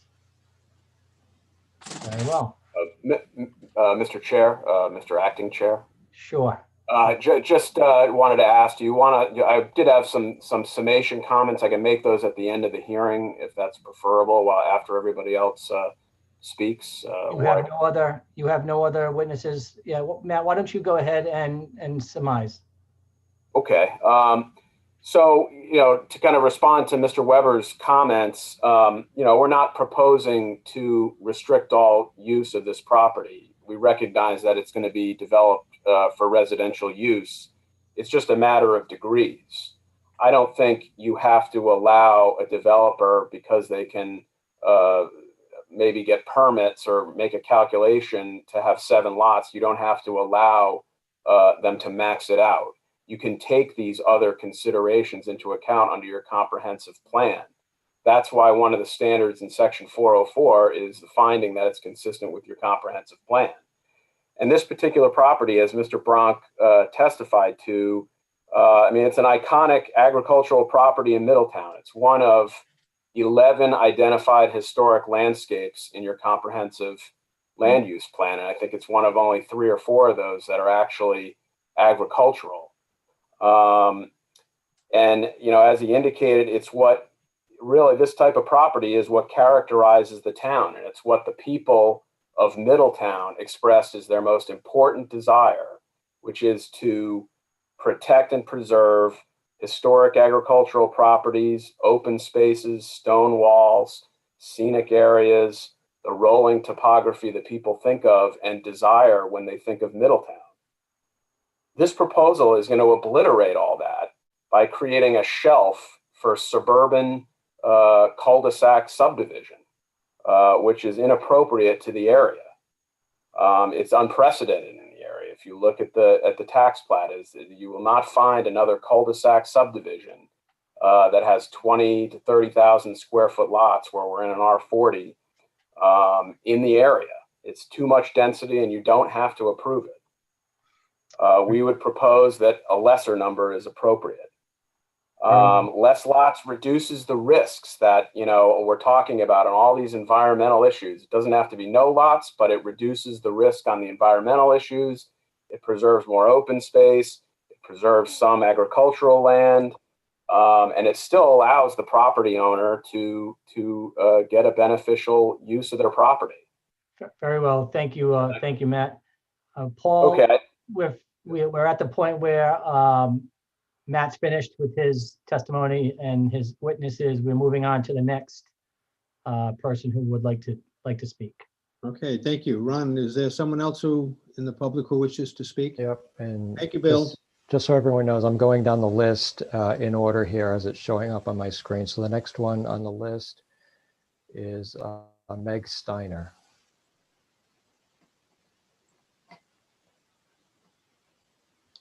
Meg Steiner, are you there?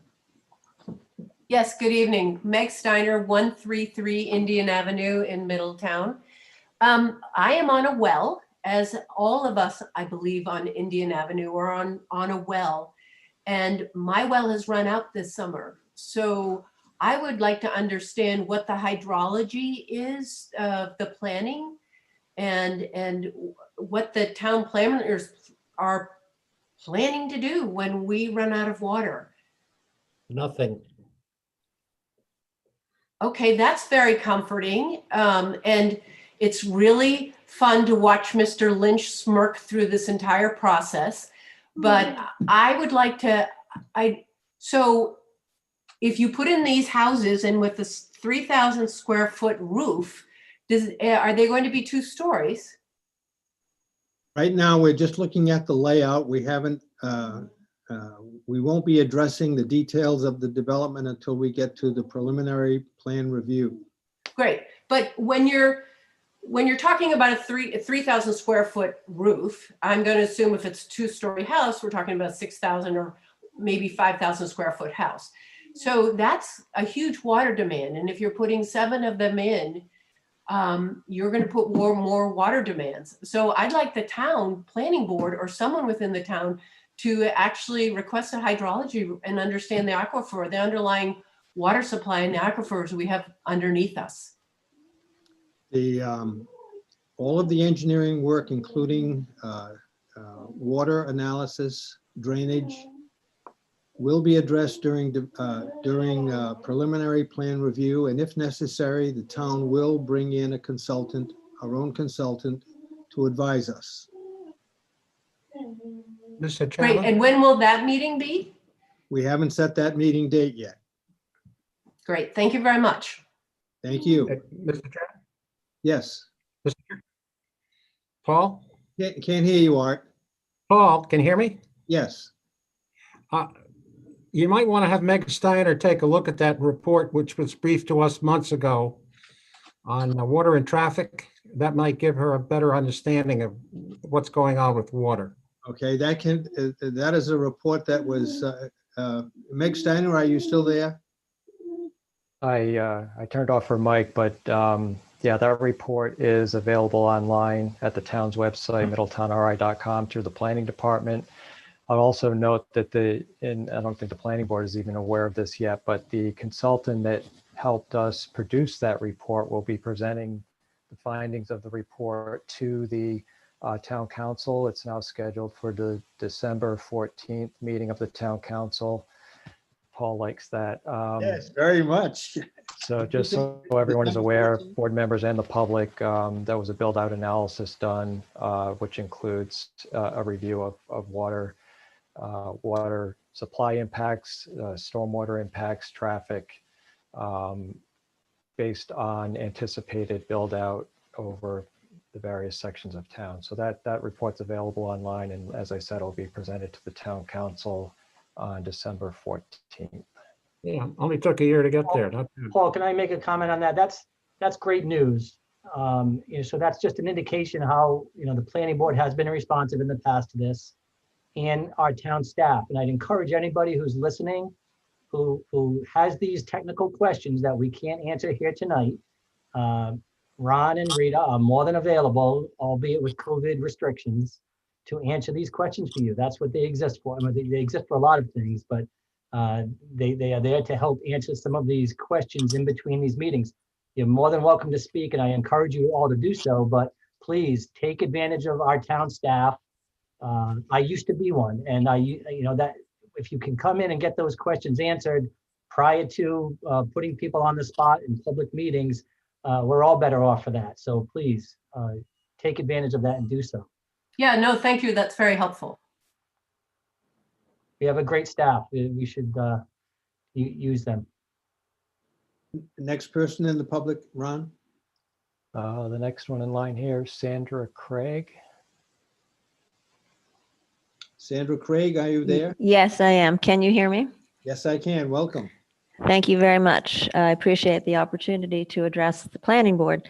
I am well, let's see, I'm also on a well at 501 Indian Avenue. And I would like to say that I agree with many of the comments that I've heard so far this evening. And I'd like to echo them and go on record in support of them. That is to say that I think the proposed plan is a little bit too dense. I think that we need some answers regarding possible runoff into Little Creek. Little Creek goes right through my yard. We see the kinds of pollution, if you will, that comes down that Little Creek and goes right into the Seconic. It's at times it's a little bit disturbing to see. So I think that that needs to be addressed very, very carefully. And that's over many years we've been seeing that. The other thing is our well has also gone dry, not just this past summer, but in the past. In fact, if someone forgets to turn off a hose or someone's a little too ambitious watering the garden, we go dry and it's several hours before we come back. So that's a very, very serious concern, I think. And I too will look forward to hearing the hydrology report on that issue. The other thing I'd like to put some context to the mention that of the historic and cultural and the heritage of the area. While my property is not in a butter directly, but the area is part of the Stony Brook Estate Historic District, which does abut. And that the house was designed by Horace Trombauer, the same fellow who did the elms and many other beautiful architectural masterpieces. And so that along with St. Columba's, I mean, we have a really spectacular historic, cultural, and natural spot right in Middletown. And it seems to me to preserve the scenic and historic beauty, it would be paramount, I would imagine, for the town and for all the residents and the neighbors. I think also it might be of interest for the town to know, and anyone else and the neighbors certainly, that as of just a couple of days ago, Stony Brook has become a accredited arboretum. So not only do we have all the beauty, but now we have an actual accredited arboretum right there in close proximity to this property. So I would imagine that the environmentalists would be very keen to have whatever networks there are for those, all the natural environment and such to remain in its preserved state. I think a lot of the points that I was going to make have been made, and I just would like to thank those who are coming forward to try to look into this with some clarity and some caution, because you can't really take back once you've destroyed an area. It's very hard to recover it. So I look forward to the next opportunity to hear more. So thank you. Thank you, Ms. Craig. Okay, next on the list is someone named Tasia. Tasia, are you there? She's on mute. Tasia, can you hear me? Yeah, sorry, I was using my finger. I'm so used to using the iPad and iPhone, not the laptop. Okay, we can hear you now. So I'm Tanya Smith, and I live at 502 Indian, and I echo a lot of the concerns that my neighbors have We just all are concerned about the water situation for our wells and our future on our properties. And many of us, including myself, are big proponents of ALT and Norman Bird Sanctuary and donating and helping out with maintaining these jewels that create Middletown and Newport and have made this place what it is and what makes all of us want to be here, all of you and all of us. And I just hope that this developer is, I've heard very nice things about this person. I've never heard anything bad. So we're not trying to harm anyone. We simply want to preserve what is there because, as Sandra mentions, to take it away, it can never come back. And so we want to make sure that our wells are available to us so that we can keep into perpetuity. We want to make sure that the septics don't have leaching fields going down into this, what was, some people are calling it a stream. It looks like a river many times, except for this summer where we had a very unusual drought. So that, as you know, goes into the Sakonnet and affects all the fish. And then you're going to be involved with Clean Ocean Access and the neighboring areas.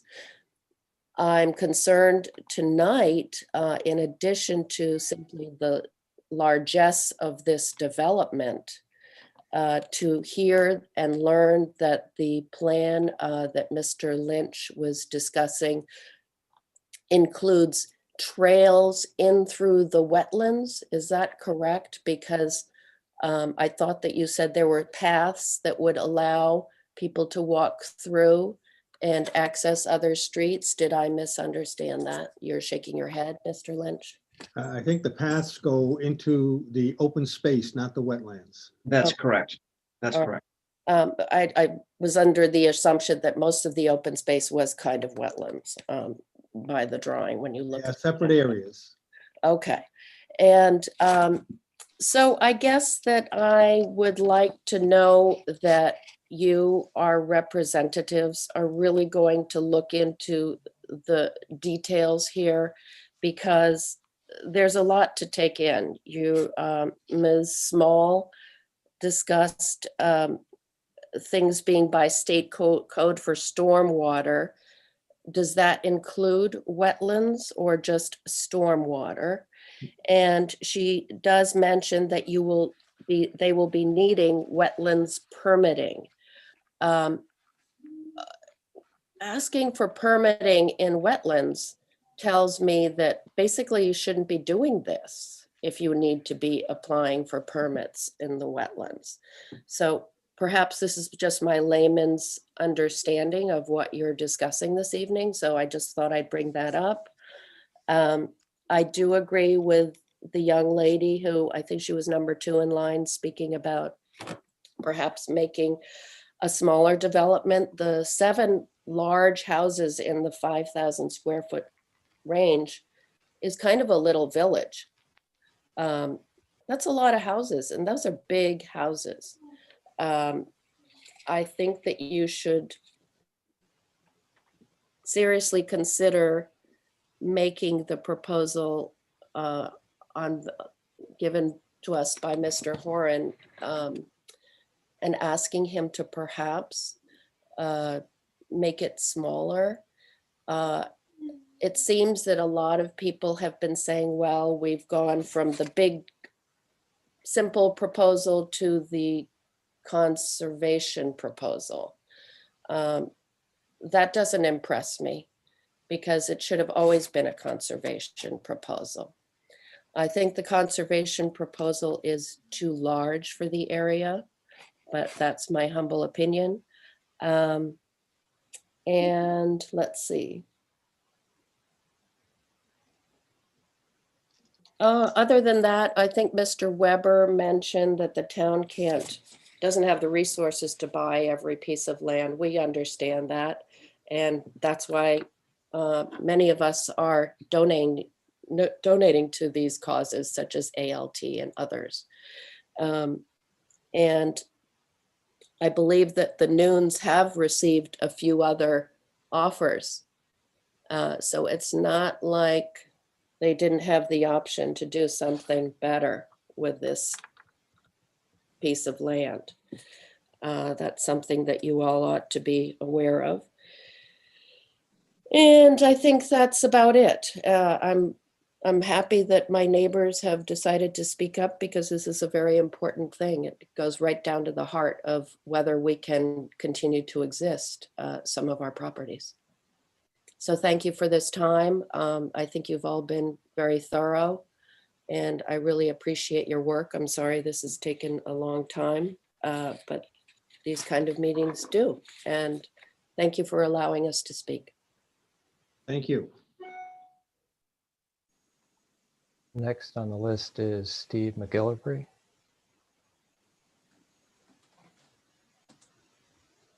Good evening, Mr. Chairman and members of the board. My name is Steve Mcgillivray. I'm representing the vestry of St. Columba's and Berkeley Memorial Chapel. It's lot 69 at 55 Vaucluse. I'm wondering if I could actually have a camera turned on so that you can see me.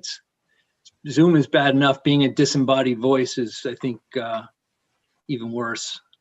Not that my appearance is anything that I think will sway you either way, but it might be nice to see a human face. Would you like me to do that, Mr. Chairman? Go ahead.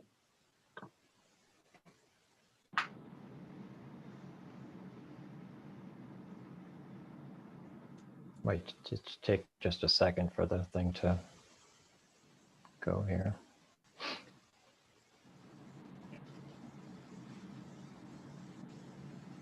Steve, you should be able to turn your camera on. Okay. There you go. Now that I see myself on video, I'm already regretting making that request. As I said, I represent St. Columba's, which I think you all know approximately where that is. It's almost exactly downgrade from the proposed development. And I have just a few general comments, since this is the only opportunity I'll have to speak. And then I do have a witness who's a hydrologist. I sent material this afternoon or this morning, which is a summary of his opinion, his curriculum vitae, and some of his calculations. Some of it, admittedly, is getting into probably what you would describe as the engineering of this, but I think it does touch upon the effects of neighboring properties. It will be short, and I think it highlights perhaps for the board how they might want to proceed in terms of getting their own engineer and their own consultants to look at this, this sensitive area. But first, I have just a couple of general comments. The first one relates to Mr. Weber's comment, which I thought was excellent. This kind of tension between private property and development review and regulatory review over what a private individual does with their property. There's always a tension there. And there isn't, however, just a two options: either the town or the land trust buys it, or we let the land developer develop it as long as they meet all the zoning requirements. There's another option, which of course is what we're here for tonight, which is this development plan review. And in the development plan review, as you all know, and I don't want to we're not doing development plan review tonight. We're doing master plan tonight. Which is what is the first stage of development plan review. But as part of the process as a whole, I guess what I'm saying, but in master plan in particular, you have to determine that the proposal is consistent with the comprehensive plan. And that requirement, consistency, is separate and apart from meeting the zoning requirements, the requirements of the zoning ordinance. Put another way, you could have all the setbacks perfect, you could have the lot areas perfect, everything else fine. You still have to be consistent with the comprehensive plan. And if this board decides that despite all the other elements of the plan working out and meeting the requirements, that they thought it was too intensive and therefore inconsistent with some of the goals and objectives set forth in the comprehensive plan, they could still deny it or reduce the number of lots. So those are independent elements that both have to be satisfied. Our courts are very clear on that, although there's some overlap, they are independent elements, and the planning board can use either of them to deny the applicant. The other comment I'd just like to make is, I think the requirement that the conservation plan be superior in ways to the conventional plan. If you look at this closely, it's just because most of this property is wetland and constricted by wetland setbacks or dimensional setbacks, you're really not looking at a net gain by going to conservation development. All you're getting is, as Matt said, is a congested group of residences on a shelf over a steep gradient. So I don't think, if you look at the evidence that's been presented, including what's been presented by the applicant, you can make a determination that the conservation plan is in any way truly superior to the conventional development, where each lot would be 40,000 square feet and the houses wouldn't be further from each other. My third and final just kind of general comment, which I wanted to make earlier, and I just want to put on the record, is the testimony of the experts tonight regarding the comprehensive plan. I wanted to, and I raised my hand, and I know we're all getting used to this technology and it's difficult, but I wanted to object to Mr. Houle being certified and accepted as an expert for the purpose of reviewing the comprehensive plan. I've worked with Mr. Houle many times. He is a fantastic real estate appraiser. If you look at his CV, every element of it speaks to his abilities as a real estate appraiser. He is not, unlike Paige Bronk, a planner, nor does he have a planning background. If you look at the website for his company, there's a page that's dedicated to what areas upon which they provide expert witness testimony. Nowhere on that page is planning or comprehensive plan review mentioned. Every area of expertise relates to either the uniform appraisal code or appraisals in general. So for the record, I would object to him, and I would have asked for an opportunity to cross-examine him prior to your certifying him as an expert, but I just didn't have an opportunity to. So those are my general comments. But at this point, I'd like to present Professor Boving from URI, who's a hydrologist, and have him speak in Before terms you of. bring him in, Bill, can you take the chair again for a short period? Mr. Chair, Mr. Croce, Sure. would we contemplate a break for everybody at this point? Why don't we take five? We take a 5-minute break before you bring your witness in. Thank you very much. I'm going to take my dogs out.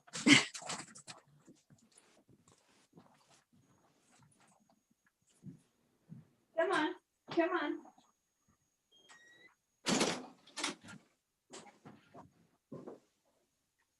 Hey, Mark.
Good girls, good dogs.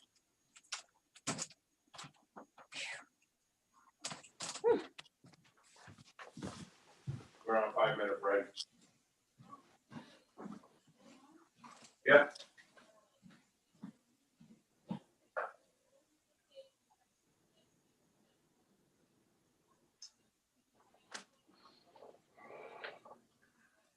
Boy.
Thank you so much for all your.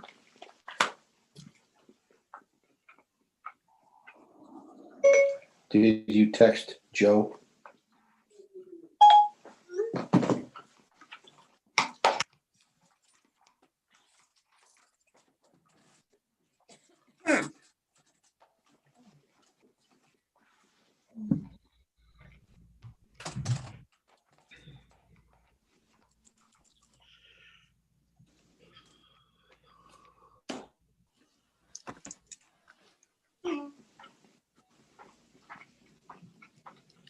So it appears we've lost Ron and Paul. Meeting adjourned. Oh, Ron, you had to come back now, didn't you? TJ's sneaking some snacks. Yep. Chips, I don't have any chips. Send some over, will you? crispy chips, and they're good. Wait a minute for Paul. Yeah. Are all back right except for I think we're just waiting for Paul. Paul. Is Marissa with us? I think she's listening. Yep.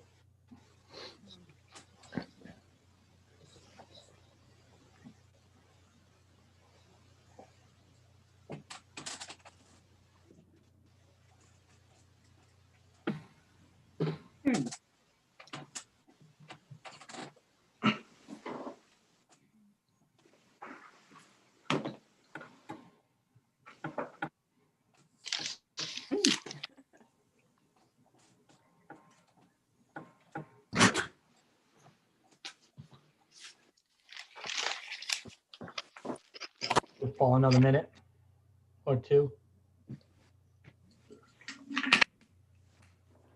Johnny, what's in that tube? Sorry? John has a big thing he's drinking there. I think it's straight vodka. Yeah. He's enjoying. There's no Right. violation there. Haven't had dinner yet. There's stuff in my face for a second here. So what do you guys want for breakfast?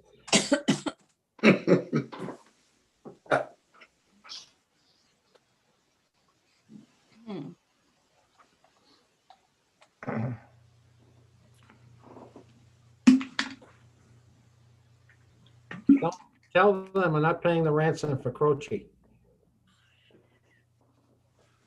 By the way, that was quite a storm last night. We were without electricity, excuse me, for 5 or 6 hours. That's because you didn't pay your National Grid bill.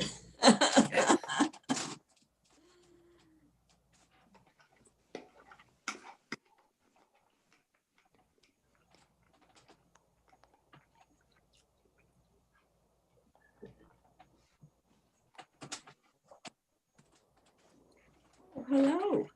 Hello. Yes.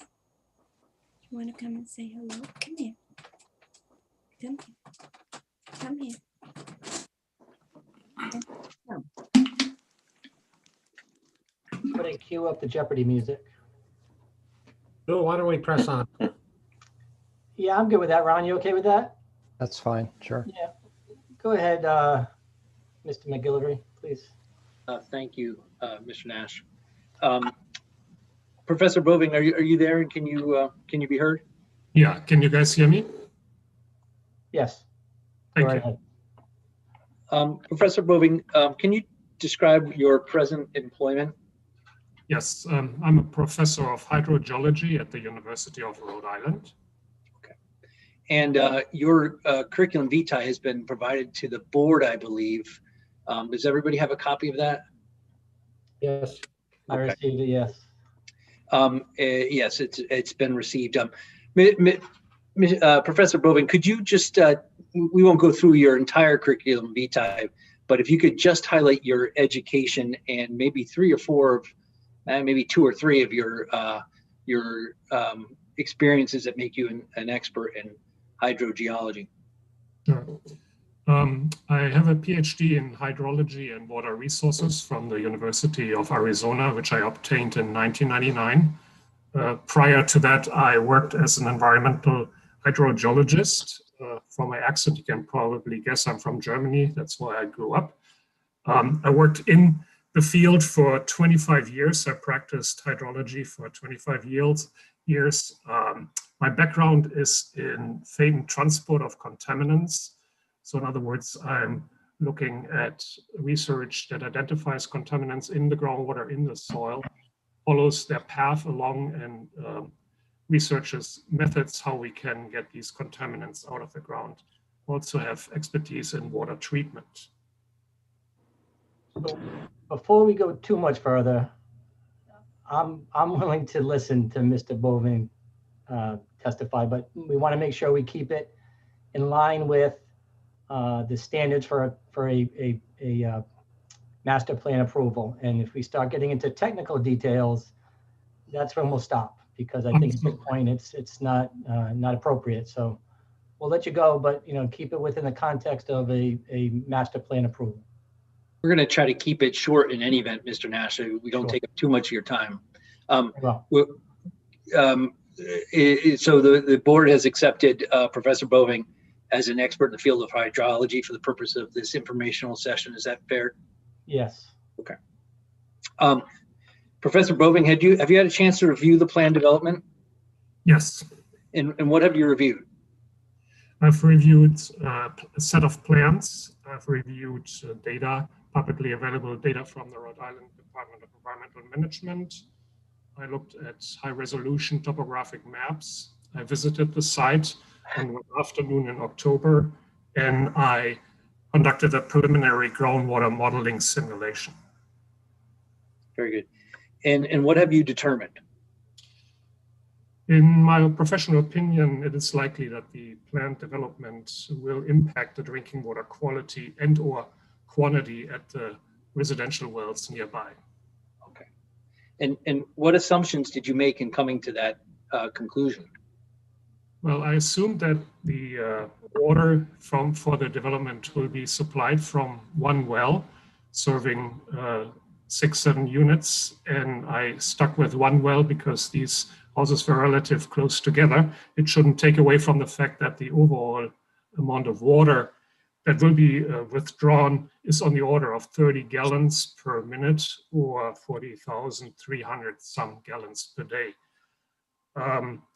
I also reviewed the development impact study that was made available to me.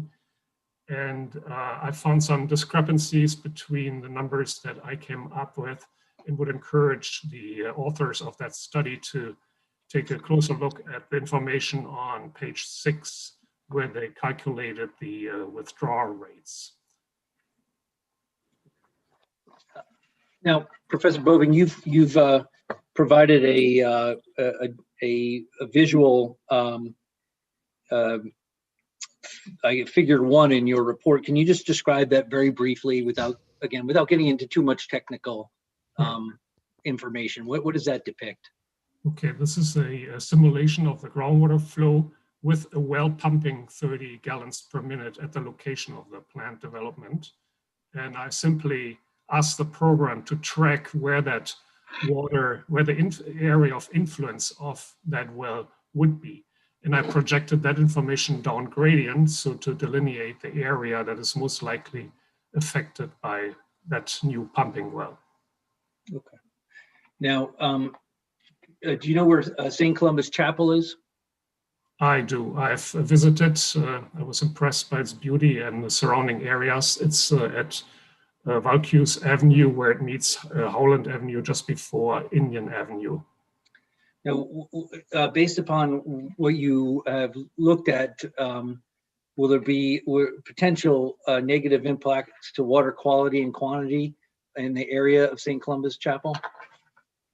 The data that I have simulated so far indicates that the impact of that will be felt down gradient in the direction of Valcuse Avenue, Howland Avenue, and further down to Indian Avenue.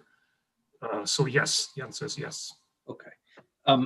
So I'm going to just kind of cut to the end here, Professor Boving, so we don't delve into too much more technical material, but at least highlight for the board what tests do you think should be done in the future as this goes through development plan review? And I'll put that. Preliminary plan, to be clear, it's preliminary plan. Well, development plan review is my understanding is development plan review consists of the master plan, preliminary plan, and final plan, and I'm referring to all of them as development plan review. So yeah. It's semantics. Right. Yeah, as long as we understand that it's a 3-step process, and yes, right. yeah. Mr. Nash, I think we're talking about the same thing. I'm just my question, I guess, is just given what you said are the constraints for tonight, what can he highlight for both the applicant and the board are his concerns in the next stages? And this, I think, will inform the board in terms of what experts they may want to hire or not hire to review the project. And it will be one question, so I'm almost done. I won't go any further into technical aspects. Very well. So, Professor Boving, if I can go back just for a second, I guess what I'm trying to ask is, if you were a resident in that area, the Valcuse, Indian Avenue, Green End area, with the expertise that you have and the knowledge of the plan development so far, what tests would you want to see done to make sure that your water quality and quantity was not negatively affected? Right.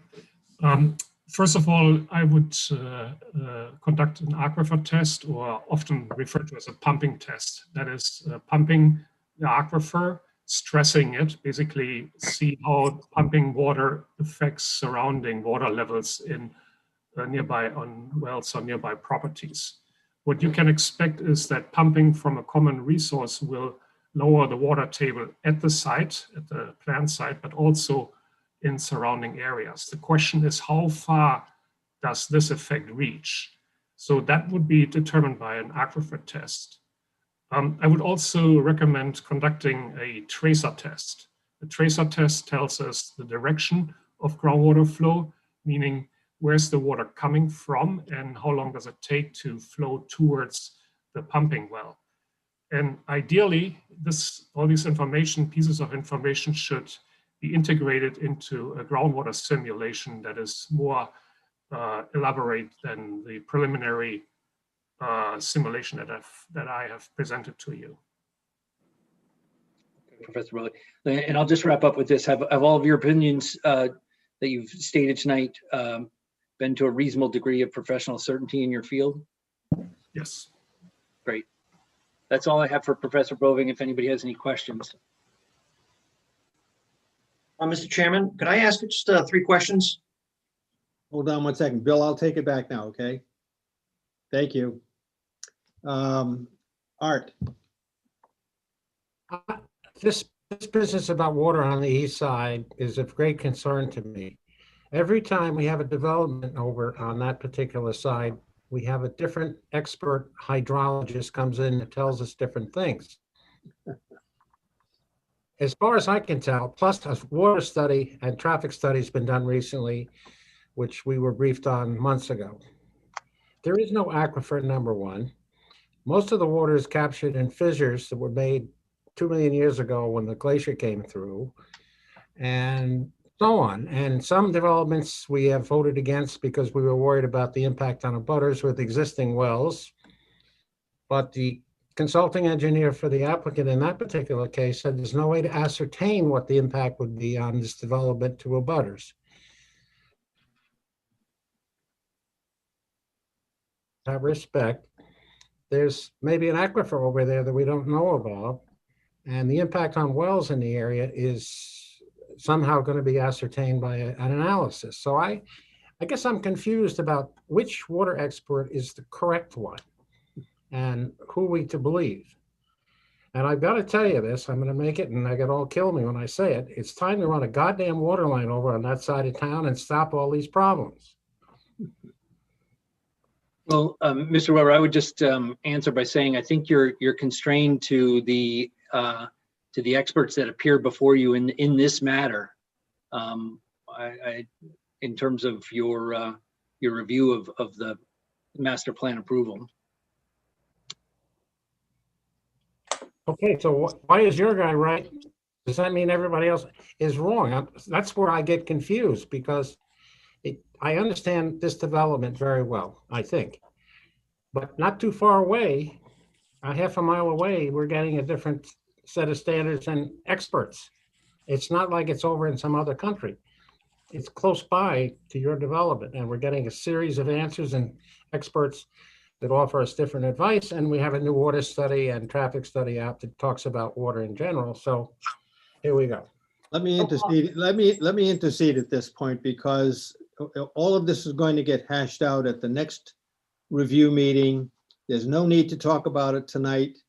I do encourage you, if you haven't already, to go to the town's website to read the study that was done on water and traffic for the town, considering build out. It's very helpful and should help in decision making going forward.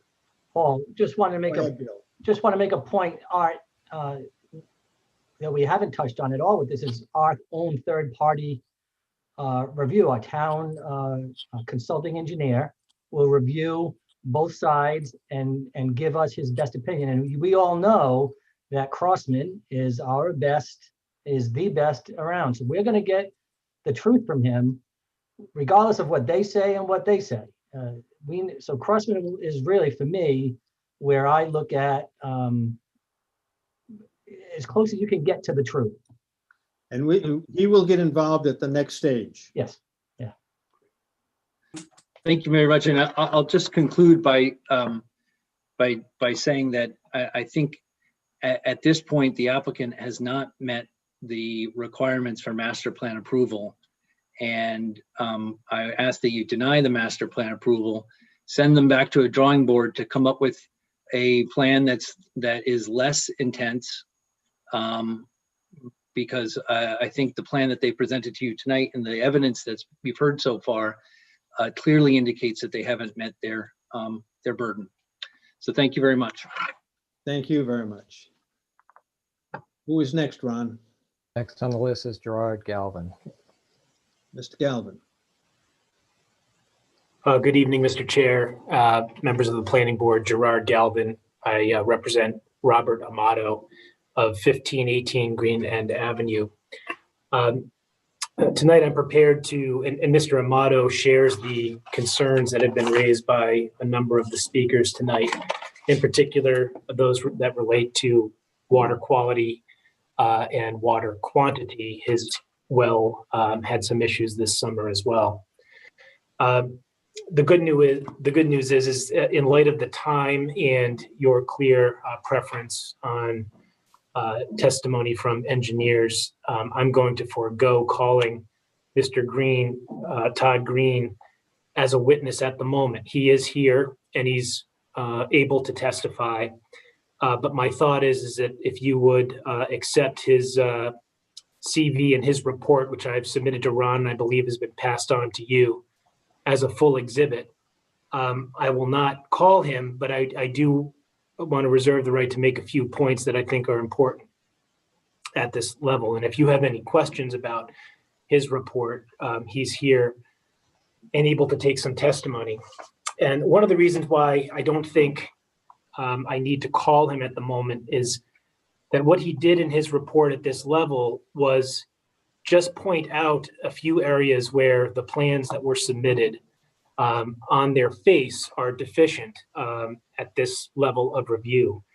And Ms. Small, the engineer for the developer, already acknowledged that there are septic systems in the plans within setbacks that are not allowed. Her answer to that, or her proposed solution to that, and it's one that the chair has seemingly accepted, is that this is something that can simply be addressed at the preliminary plan. However, I want to point out a statute which I believe requires that any waivers that may exist for a plan have to be addressed at the master plan stage. And it's fine for an applicant to come into you and say, well, I'll just deal with that then, or I can make changes and deal with it down the road. But what we have to deal with tonight are the plans that were submitted to you. And the plan that was submitted to you shows septic within 100 feet of the water of the wetland. It does not show wellheads on the neighboring properties or septics on the neighboring properties. And those deficiencies do not allow for the required review here. And they have not petitioned for a waiver of those requirements. So 452340, which is enabling legislation, which is what all of your powers flow from in terms of setting your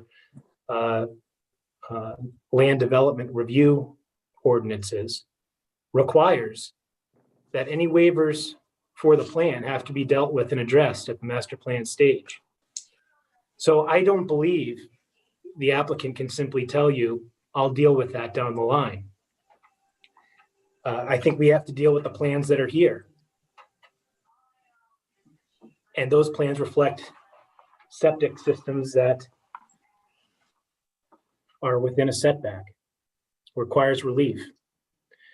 So I won't call Mr. Green tonight unless you have any questions for him, but I think it's important to reiterate some deficiencies with the plan and place that on the record.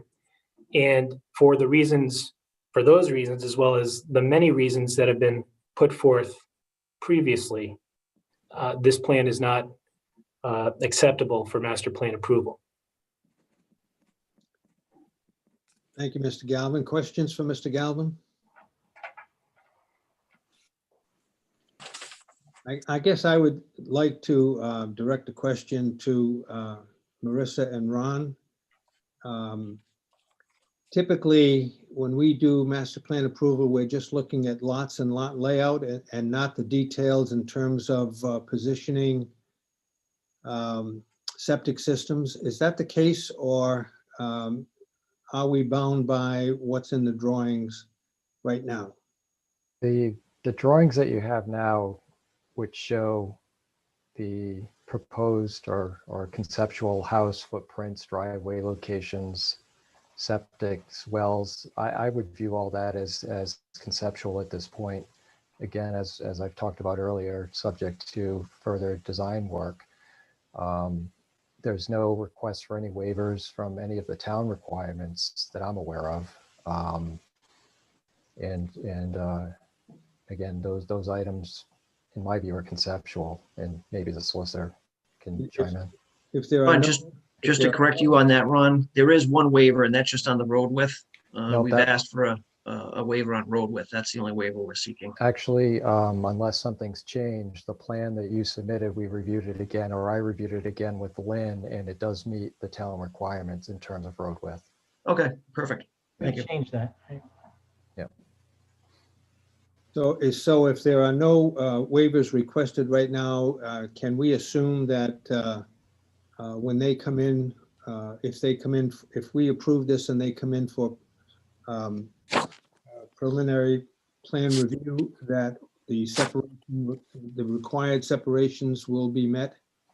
Separations are not, well, there may be one in the town regulations, but the separations that I think Mr. Galvin is talking about have to do with DEM regulations, wetlands, separations from septic systems, separations between wells and septic systems. That's state regulatory requirements that the town wouldn't have the authority to waive. I'm sorry to interrupt you, Ron. Mr. Chair, if I could just address that. The regulation I'm referring to is section 707 of your zoning code, not the state regulations. And right now there's a septic placed within 100 feet of the wetland, which is not allowed under the zoning ordinance. But we're told that these are just conceptual drawings right now. These are not final design drawings. Well, I understand that, but the enabling legislation requires that if an applicant needs relief. But they haven't requested a waiver. Well, that doesn't make it so, Mr. Chair. And I just want to, and that's fine. I want to put it on the record that that we believe they need a waiver. The fact that they haven't requested it might be true, but they need one based on the plans they've submitted. And that's fine. I just wanted to make that point. Point made. Thank you. Are there any other members of the public who wish to speak, Ron? Yes, I have Meg Steiner again, but we have one other who hasn't spoken yet, so maybe I'll go to him first, him or her. It's a D. Warren. Is it a Mr. or Ms.? Hello. Hi, this is Dana Warren speaking. I live at 1319 Green End Ave. And I realize, can you hear me okay? Yes. Okay, good, thank you. I realize I'm not on your registry as an expert witness, but for purposes of my reference point, I'm a licensed architect. I've been licensed in Rhode Island and several states in New England and have been in the industry for 30 years.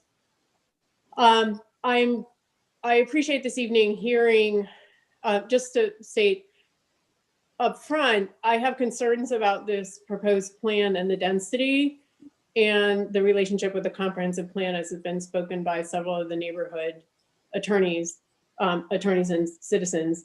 I appreciate the attorneys speaking about what is this step in the process and what is the charge of the board. In my experience, when I am working on a master plan, it is at this moment that takes flight, and it is this moment that is condoned or rejected that sets the precedent for everything moving forward.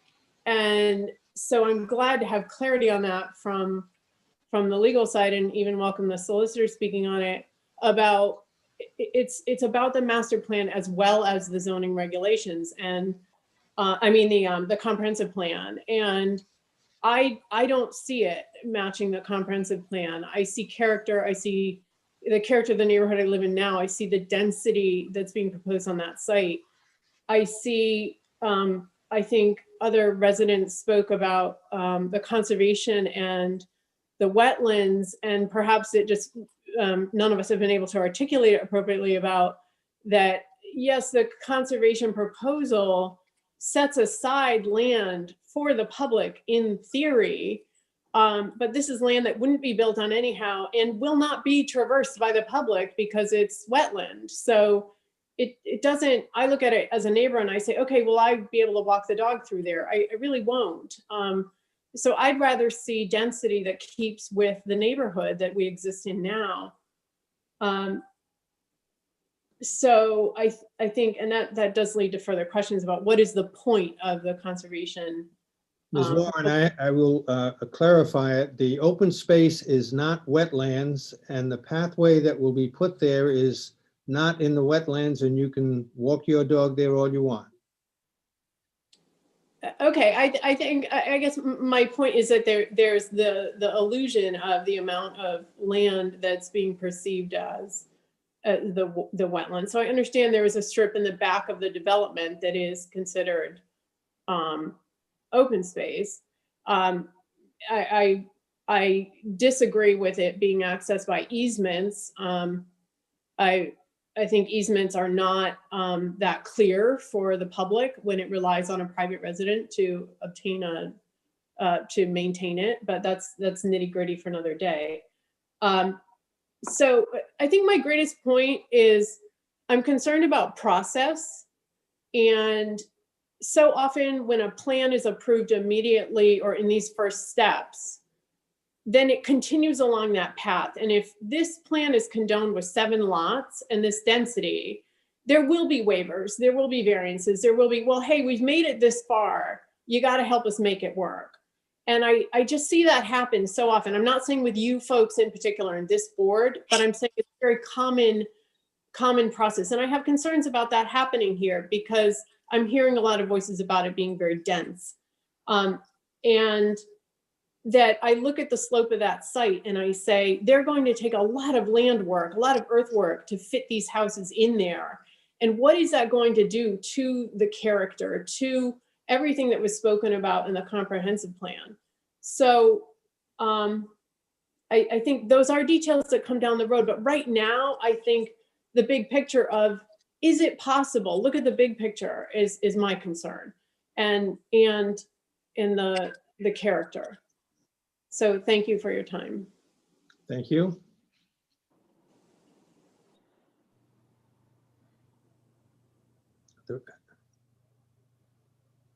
We are going around again. Meg Steiner is our last speaker, at least the last one with her hand raised. Meg Steiner. Meg Steiner, are you there? She's on mute. Maybe she doesn't wish to speak. Are you there, Meg Steiner? Ron, I don't think her hand came down from before. That could be. I will lower it. She seemed to be complete with her thoughts unless she had another question, but I don't think her hand came down. Okay. Are there any other members of the public? And I'll just, for those still online here, if you're on the Zoom app, you should be able to see a raise hand button on your either phone or your computer if you wish to raise it. If you're on the phone and you want to raise your hand to speak, it's *9. Hit *9 on your phone if you wish to speak.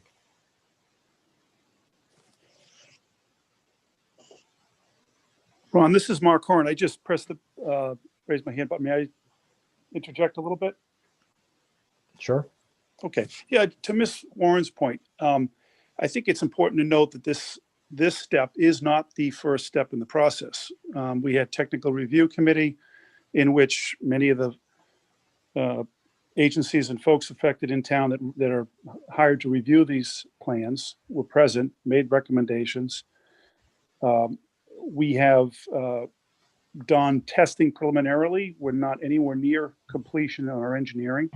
And I think the reason why it's a tiered process is we may very well, through our drainage analysis, test hole results, and so forth, be compelled to change the plan. So this is maybe the second or third step, in the sense that the plan was submitted to Ron, he reviewed it, there was a dialogue, comments, suggestions, and responses submitted to him. So it's been vetted by your planner, deemed complete. The next steps that we will encounter, wetlands will be reviewed, hydrology will be examined, test holes will be done, drainage will be designed, all of which will be reviewed at the state level and the local level and by the town's consultant. And I think that's important to note, that all of these issues that were brought up tonight, and they're very good points, will be vetted, reviewed for the best for everybody, not just myself, but abutters, neighbors, and what hopefully will evolve will be the best plan. It may well be that it goes back to conventional. It may well be that the lots change, the number of lots. But I think at this point, you have enough information to make a vote, to weigh in. It doesn't preclude you from making alterations or suggestions to the plan down the road at the preliminary level. So I think we're in the right place for what is submitted for the board to weigh in. Thank you. Are there any other members of the public who wish to speak, Ron? There's no one else with their hand raised now. May I have a motion to close the public information meeting? Mr. Chairman, just before you do that, if I could just briefly summarize, I won't be more than 2 minutes. Okay, go ahead, Jay. I just wanted to, to get the board back again. We're here for master plan approval, and I know you had addressed this issue at the very beginning of the meeting. This isn't a question about septic. It's not a question about well quality or well water or drainage. Those aren't the criteria in the Middletown ordinance, nor in the enabling legislation to deal with at the master plan approval stage. What we have in front of you is we have the ability, my client has the ability to develop 7 conventional lots on this property. That's permitted under the zoning ordinance. What we're seeking to do is exercise our rights under the ordinance and the planning board regulations to promote a conservation development. One where we are conserving 171,000 square feet of developable land as open space. That is a significant benefit. If you're not inclined to grant the conservation development, that open space disappears. And now we're still left with a 7-lot subdivision on this site, albeit a conventional site. So I think clearly we've met the criteria under section 301 that demonstrates that a conservation plan is appropriate and is warranted under these circumstances.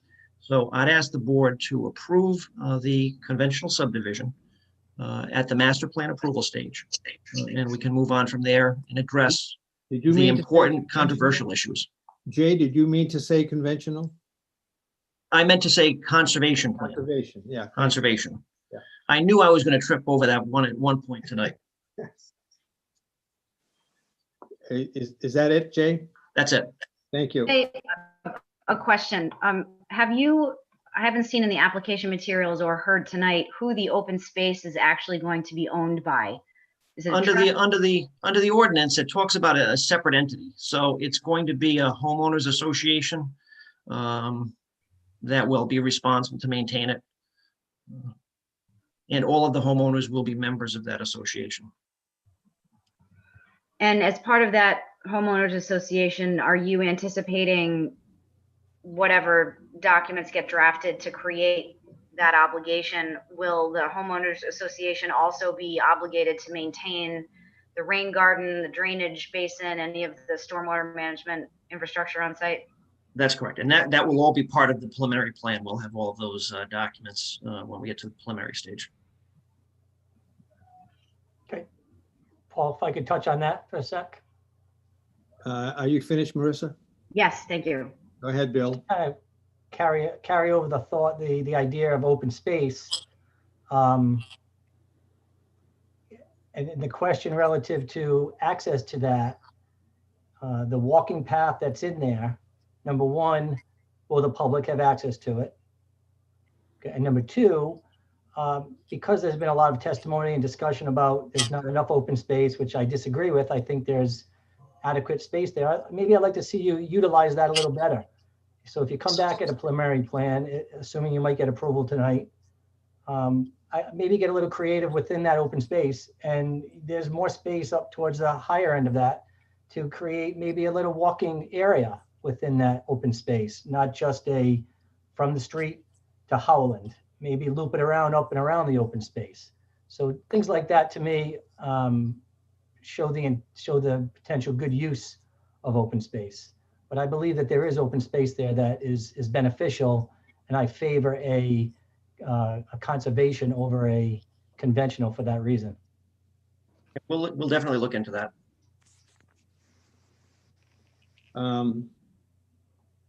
Now may I have a motion to close the public information? Mr. Chairman, Yes. we have one member of the public, Meg Steiner, asking to speak. Okay, go ahead. I can't see that, so thank you for Yep. letting me know. Meg Steiner? Thank you very much for allowing me to speak one more time. I just wanted to say that I live in an area called Paradise Valley that was named well before I got here. We live in a magical place over here. And I just would ask the planning board to consider that before you make your decision. This builder, Mark Haran, is a great builder. He's well respected in our community. We know him well. We know he makes beautiful homes. The question is, should he build them here and should he build as many? So I would just ask you all to consider that. And I thank you for all your consideration this evening. Thank you. Is there anyone else, Ron? No, that's it. Okay, may I have a motion to close the public information meeting? So moved. Bill Nash. Second. Motion's made and seconded. Is there any discussion? Mr. Chumo? Aye. Mrs. Owen? Yes. Mr. Weber? Aye. Mr. Fenton? Aye. Mr. Nash? Aye. And I vote aye. The public information meeting is closed. Before I call for a motion to approve approval to the master plan, I have a question for the solicitor. According to the ordinance, the planning board can choose between the conventional plan and the conservation plan. And according to recent rulings, we can request a reduction in the number of lots. My question is this: if we approve the master plan for the conservation plan this evening, it seems to me we can still reduce the number of lots, but can we also go back and choose the conventional plan if that seems to be a better option?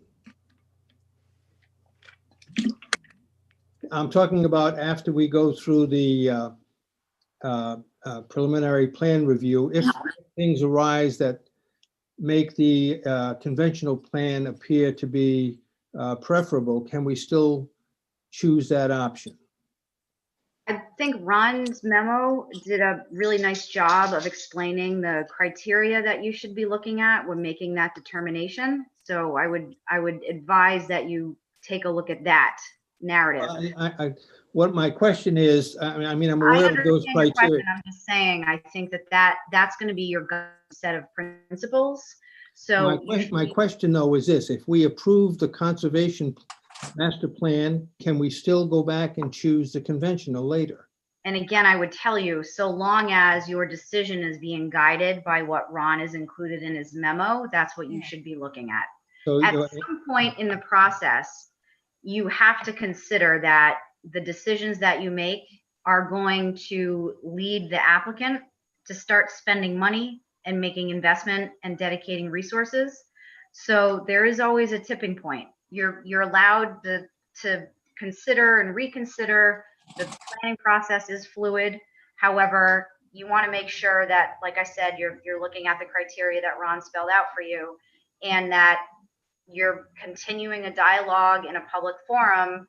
And at some point, you have to decide, because of the prejudice to the applicant, this is the decision we're making based on what the ordinance says. Thank you.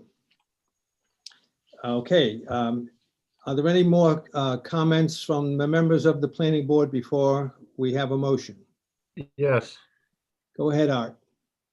Since we opened the door on what we traditionally did on the master plan review process, I think this and all the data that's been thrown out here tonight needs to be collected, and Grossman Engineering needs to review it with the TRC.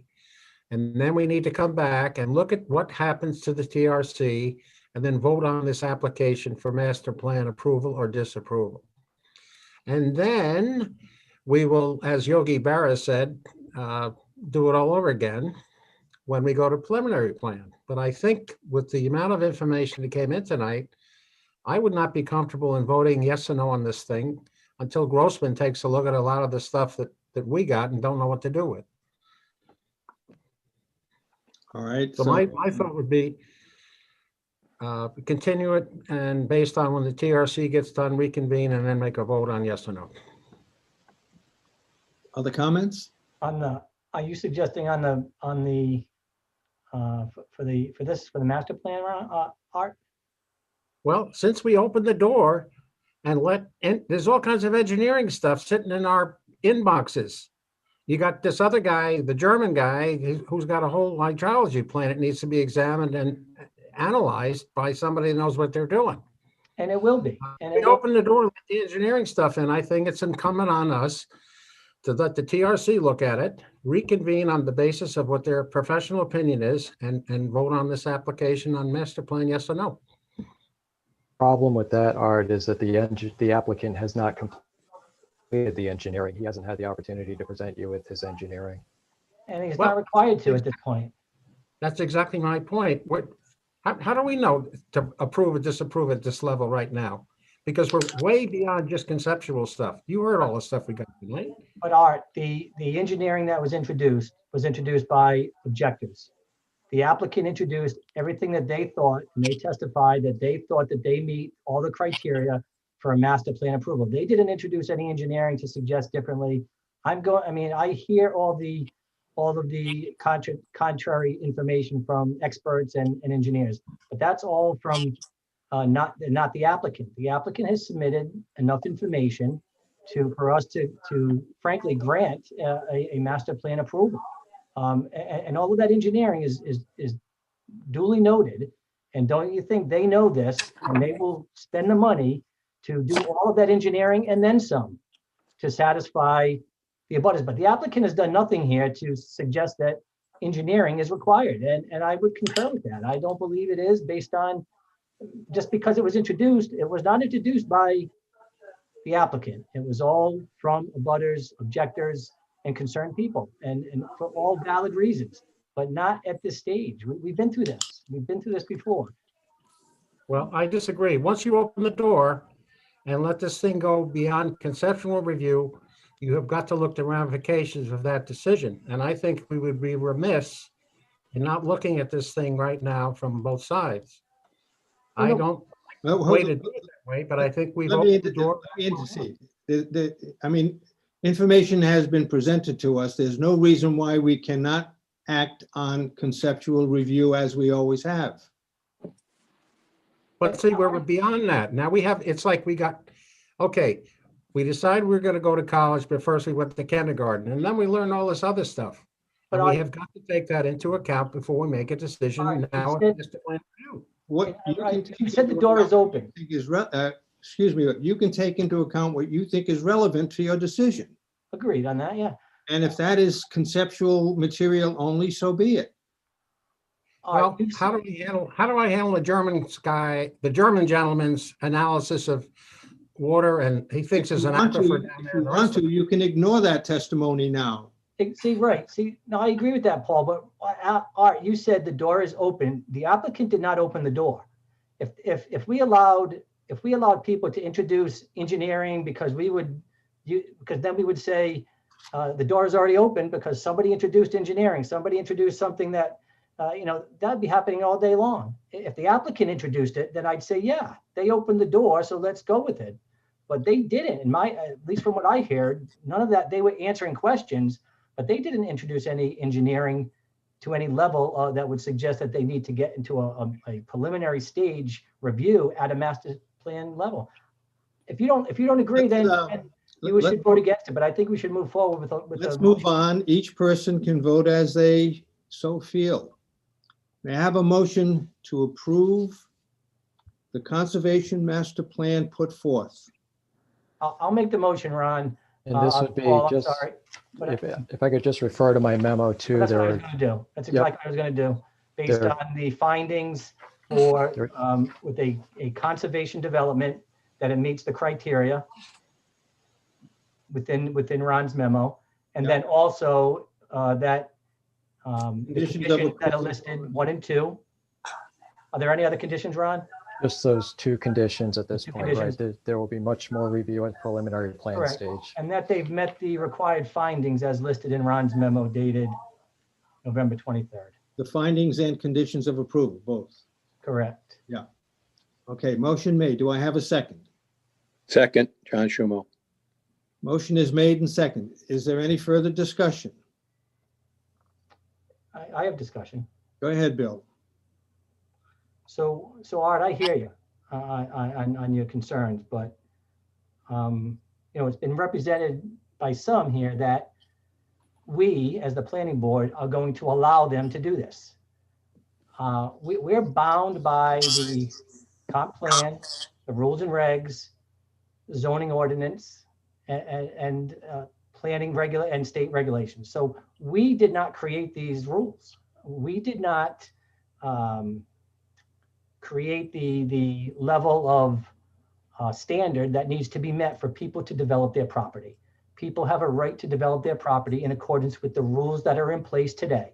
I've said this before, and I feel strongly about this.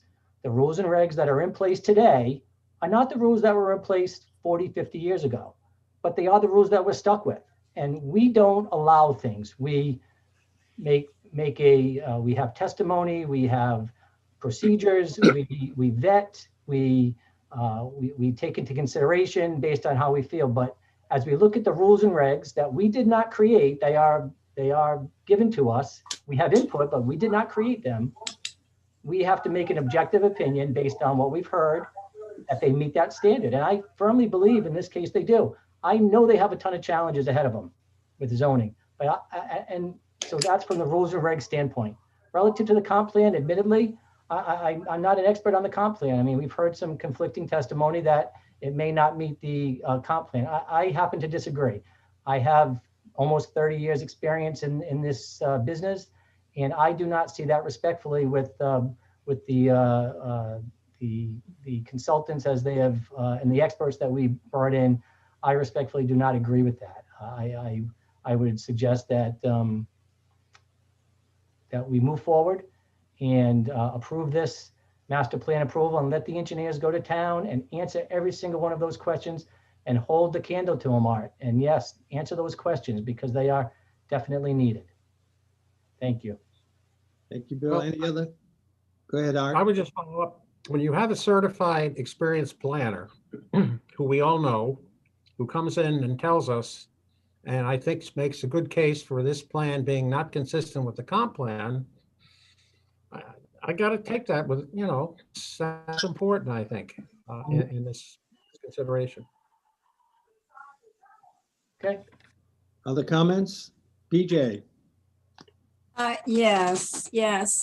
I have been on 2 comp plans, one in Coventry, Rhode Island, and one here. And I have been on planning boards now for about 20 years. And I feel very strongly that we do have rules and regulations that we do have to follow. However, we have to give our personal opinions from our experience, Bill, which is quite extensive also, as yours is, differently. But I do feel that I would vote for it, but I would not vote for the number of lots, because having been on the comprehensive plan for many, many times and listening to what was said, I do feel that we have to take into consideration the historical evaluation of where this property is and some of the more important things, for example, that were brought up in our master plan. We have a lot of impact to the neighborhoods, and that is part of our plan too, the master plan that we're supposed to be looking at and taking our neighbors' feelings and emotions. And this is a historical area. And as a history teacher for a number of years, I have a great feeling for history, and particularly the history of this community and Rhode Island. Now, I'll get off my platform. Thank you, BJ. So based on BJ's comment, let me ask the feelings of the board about voting on the motion as presented, or taking into consideration a different number of lots, doing that this evening rather than waiting for preliminary plan review. Well, Mr. Chairman, you have a plan before you. You have to vote on the plan. If you do not wish to approve the plan, then you should vote against the plan. I don't know that you can approve a plan that is not before you. All right. Point noted. Thank you. So We have the motion in front of us to approve the conservation plan as presented. Any further discussion? I do have a question. Go ahead. I do have a question for solicitor. So frankly, I think the path we're heading down here is potentially a denial or not an approval of the motion. So I'd ask the solicitor, the applicant has a right to appeal this to, assuming they don't get an approval, they could appeal to the zoning board.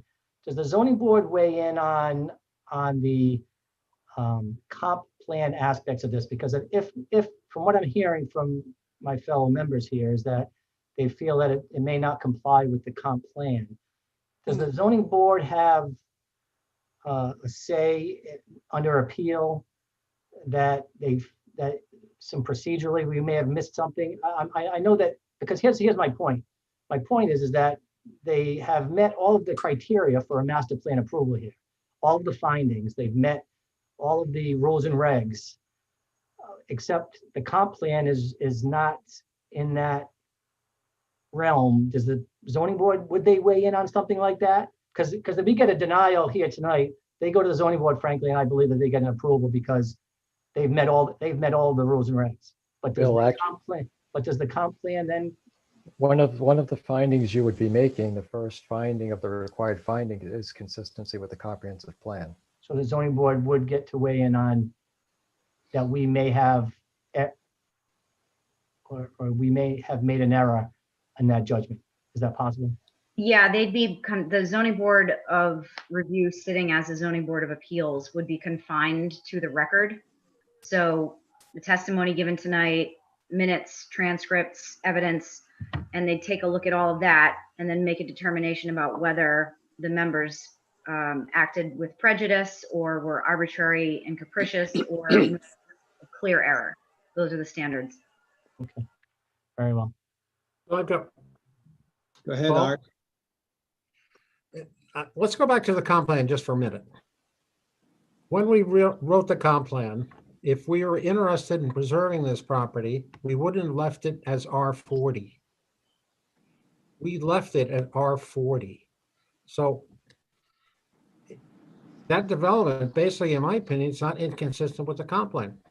If we changed it to some other classification to preserve the property based on some of our goals in the comp plan, I think we'd be on better ground, but it's R40. So that property is being developed, I think, within the consistency of the zoning and the comp plan. That's my thought. Yeah, that's how I feel, Art, too. Paul, John Schumo here. Go ahead, John. My opinion is I think we should move it along because then we bring it to the marketplace of ideas, hear all the testimony from all the sides, have time for the experts to weigh in on it, and then we can make decisions off that. But I agree with Bill Nash. It's move it along. They've done everything they could, but the next meeting, we'll have, everybody makes their case and then we can go from there. I mean, I have doubts about certain things, but it should be moved forward. We've heard from everyone except you, Mike. Do you have any comments, Mike? Go ahead. Yeah, I agree with what John just said. I feel that, the case was presented, it meets all the requirements. They're not asking for any waivers. I feel that there is an opportunity ahead, to look and maybe possibly reduce the number of lots based upon some other engineering issues. So if that's the case, we can do it then. But I still think they presented the plan, when it meets the requirements for our master plan approval. Any other comments? Well, let's be clear. If you want to alter the number of lots, we need to do it tonight based on this plan. I don't think we can do it later in the process. Am I correct or wrong, planner? You're wrong. You're wrong. The engineering may make that happen, Art, though. Yeah, Okay. we can change it at the preliminary plan review. Right. If it- Okay, so we get it to 3 lots. Everybody's happy. Yes. Okay. The engineering may bear that out and not support 7 lots. Yes. It's highly By the probable. way, what happened to John Shelmo? He aged here. Look at that. What happened? Well, My cell that's a phone. pretty good That's picture. just because of tonight. Hold on a second. Let's take care of this vote. Paul, you have a. And I have to make my comments, and my comments, before I call for the vote, my comments are these, that recognizing that we can still reduce the number of lots if it is so indicated, I will support the approval of the master plan as presented. So are there any other comments before I call the vote? Okay, Mr. Chumo, Yes. Mrs. Owen, I vote yes, but with the idea that we will have opportunity to reduce the number of lots. so noted. Mr. Weber, No. Mr. Fenton, Yes. Mr. Nash, Aye. and I vote aye, so it passes 5-1. Is there any other business to take up this evening? No, it's 9 o'clock. Still early, BJ. Still early. Anybody else have any other things to bring up before I call for adjournment? We have a motion to adjourn. So moved, John Schumer. Moved. Motion is made and second. Mr. Chumo, Yes. Mrs. Owen, Yes, definitely. Mr. Weber, Yes. Mr. Fenton, Yes. Mr. Nash, Aye. and I vote aye. So the meeting is adjourned, and I thank you all very much, and I thank the members of the public who came. Thank you.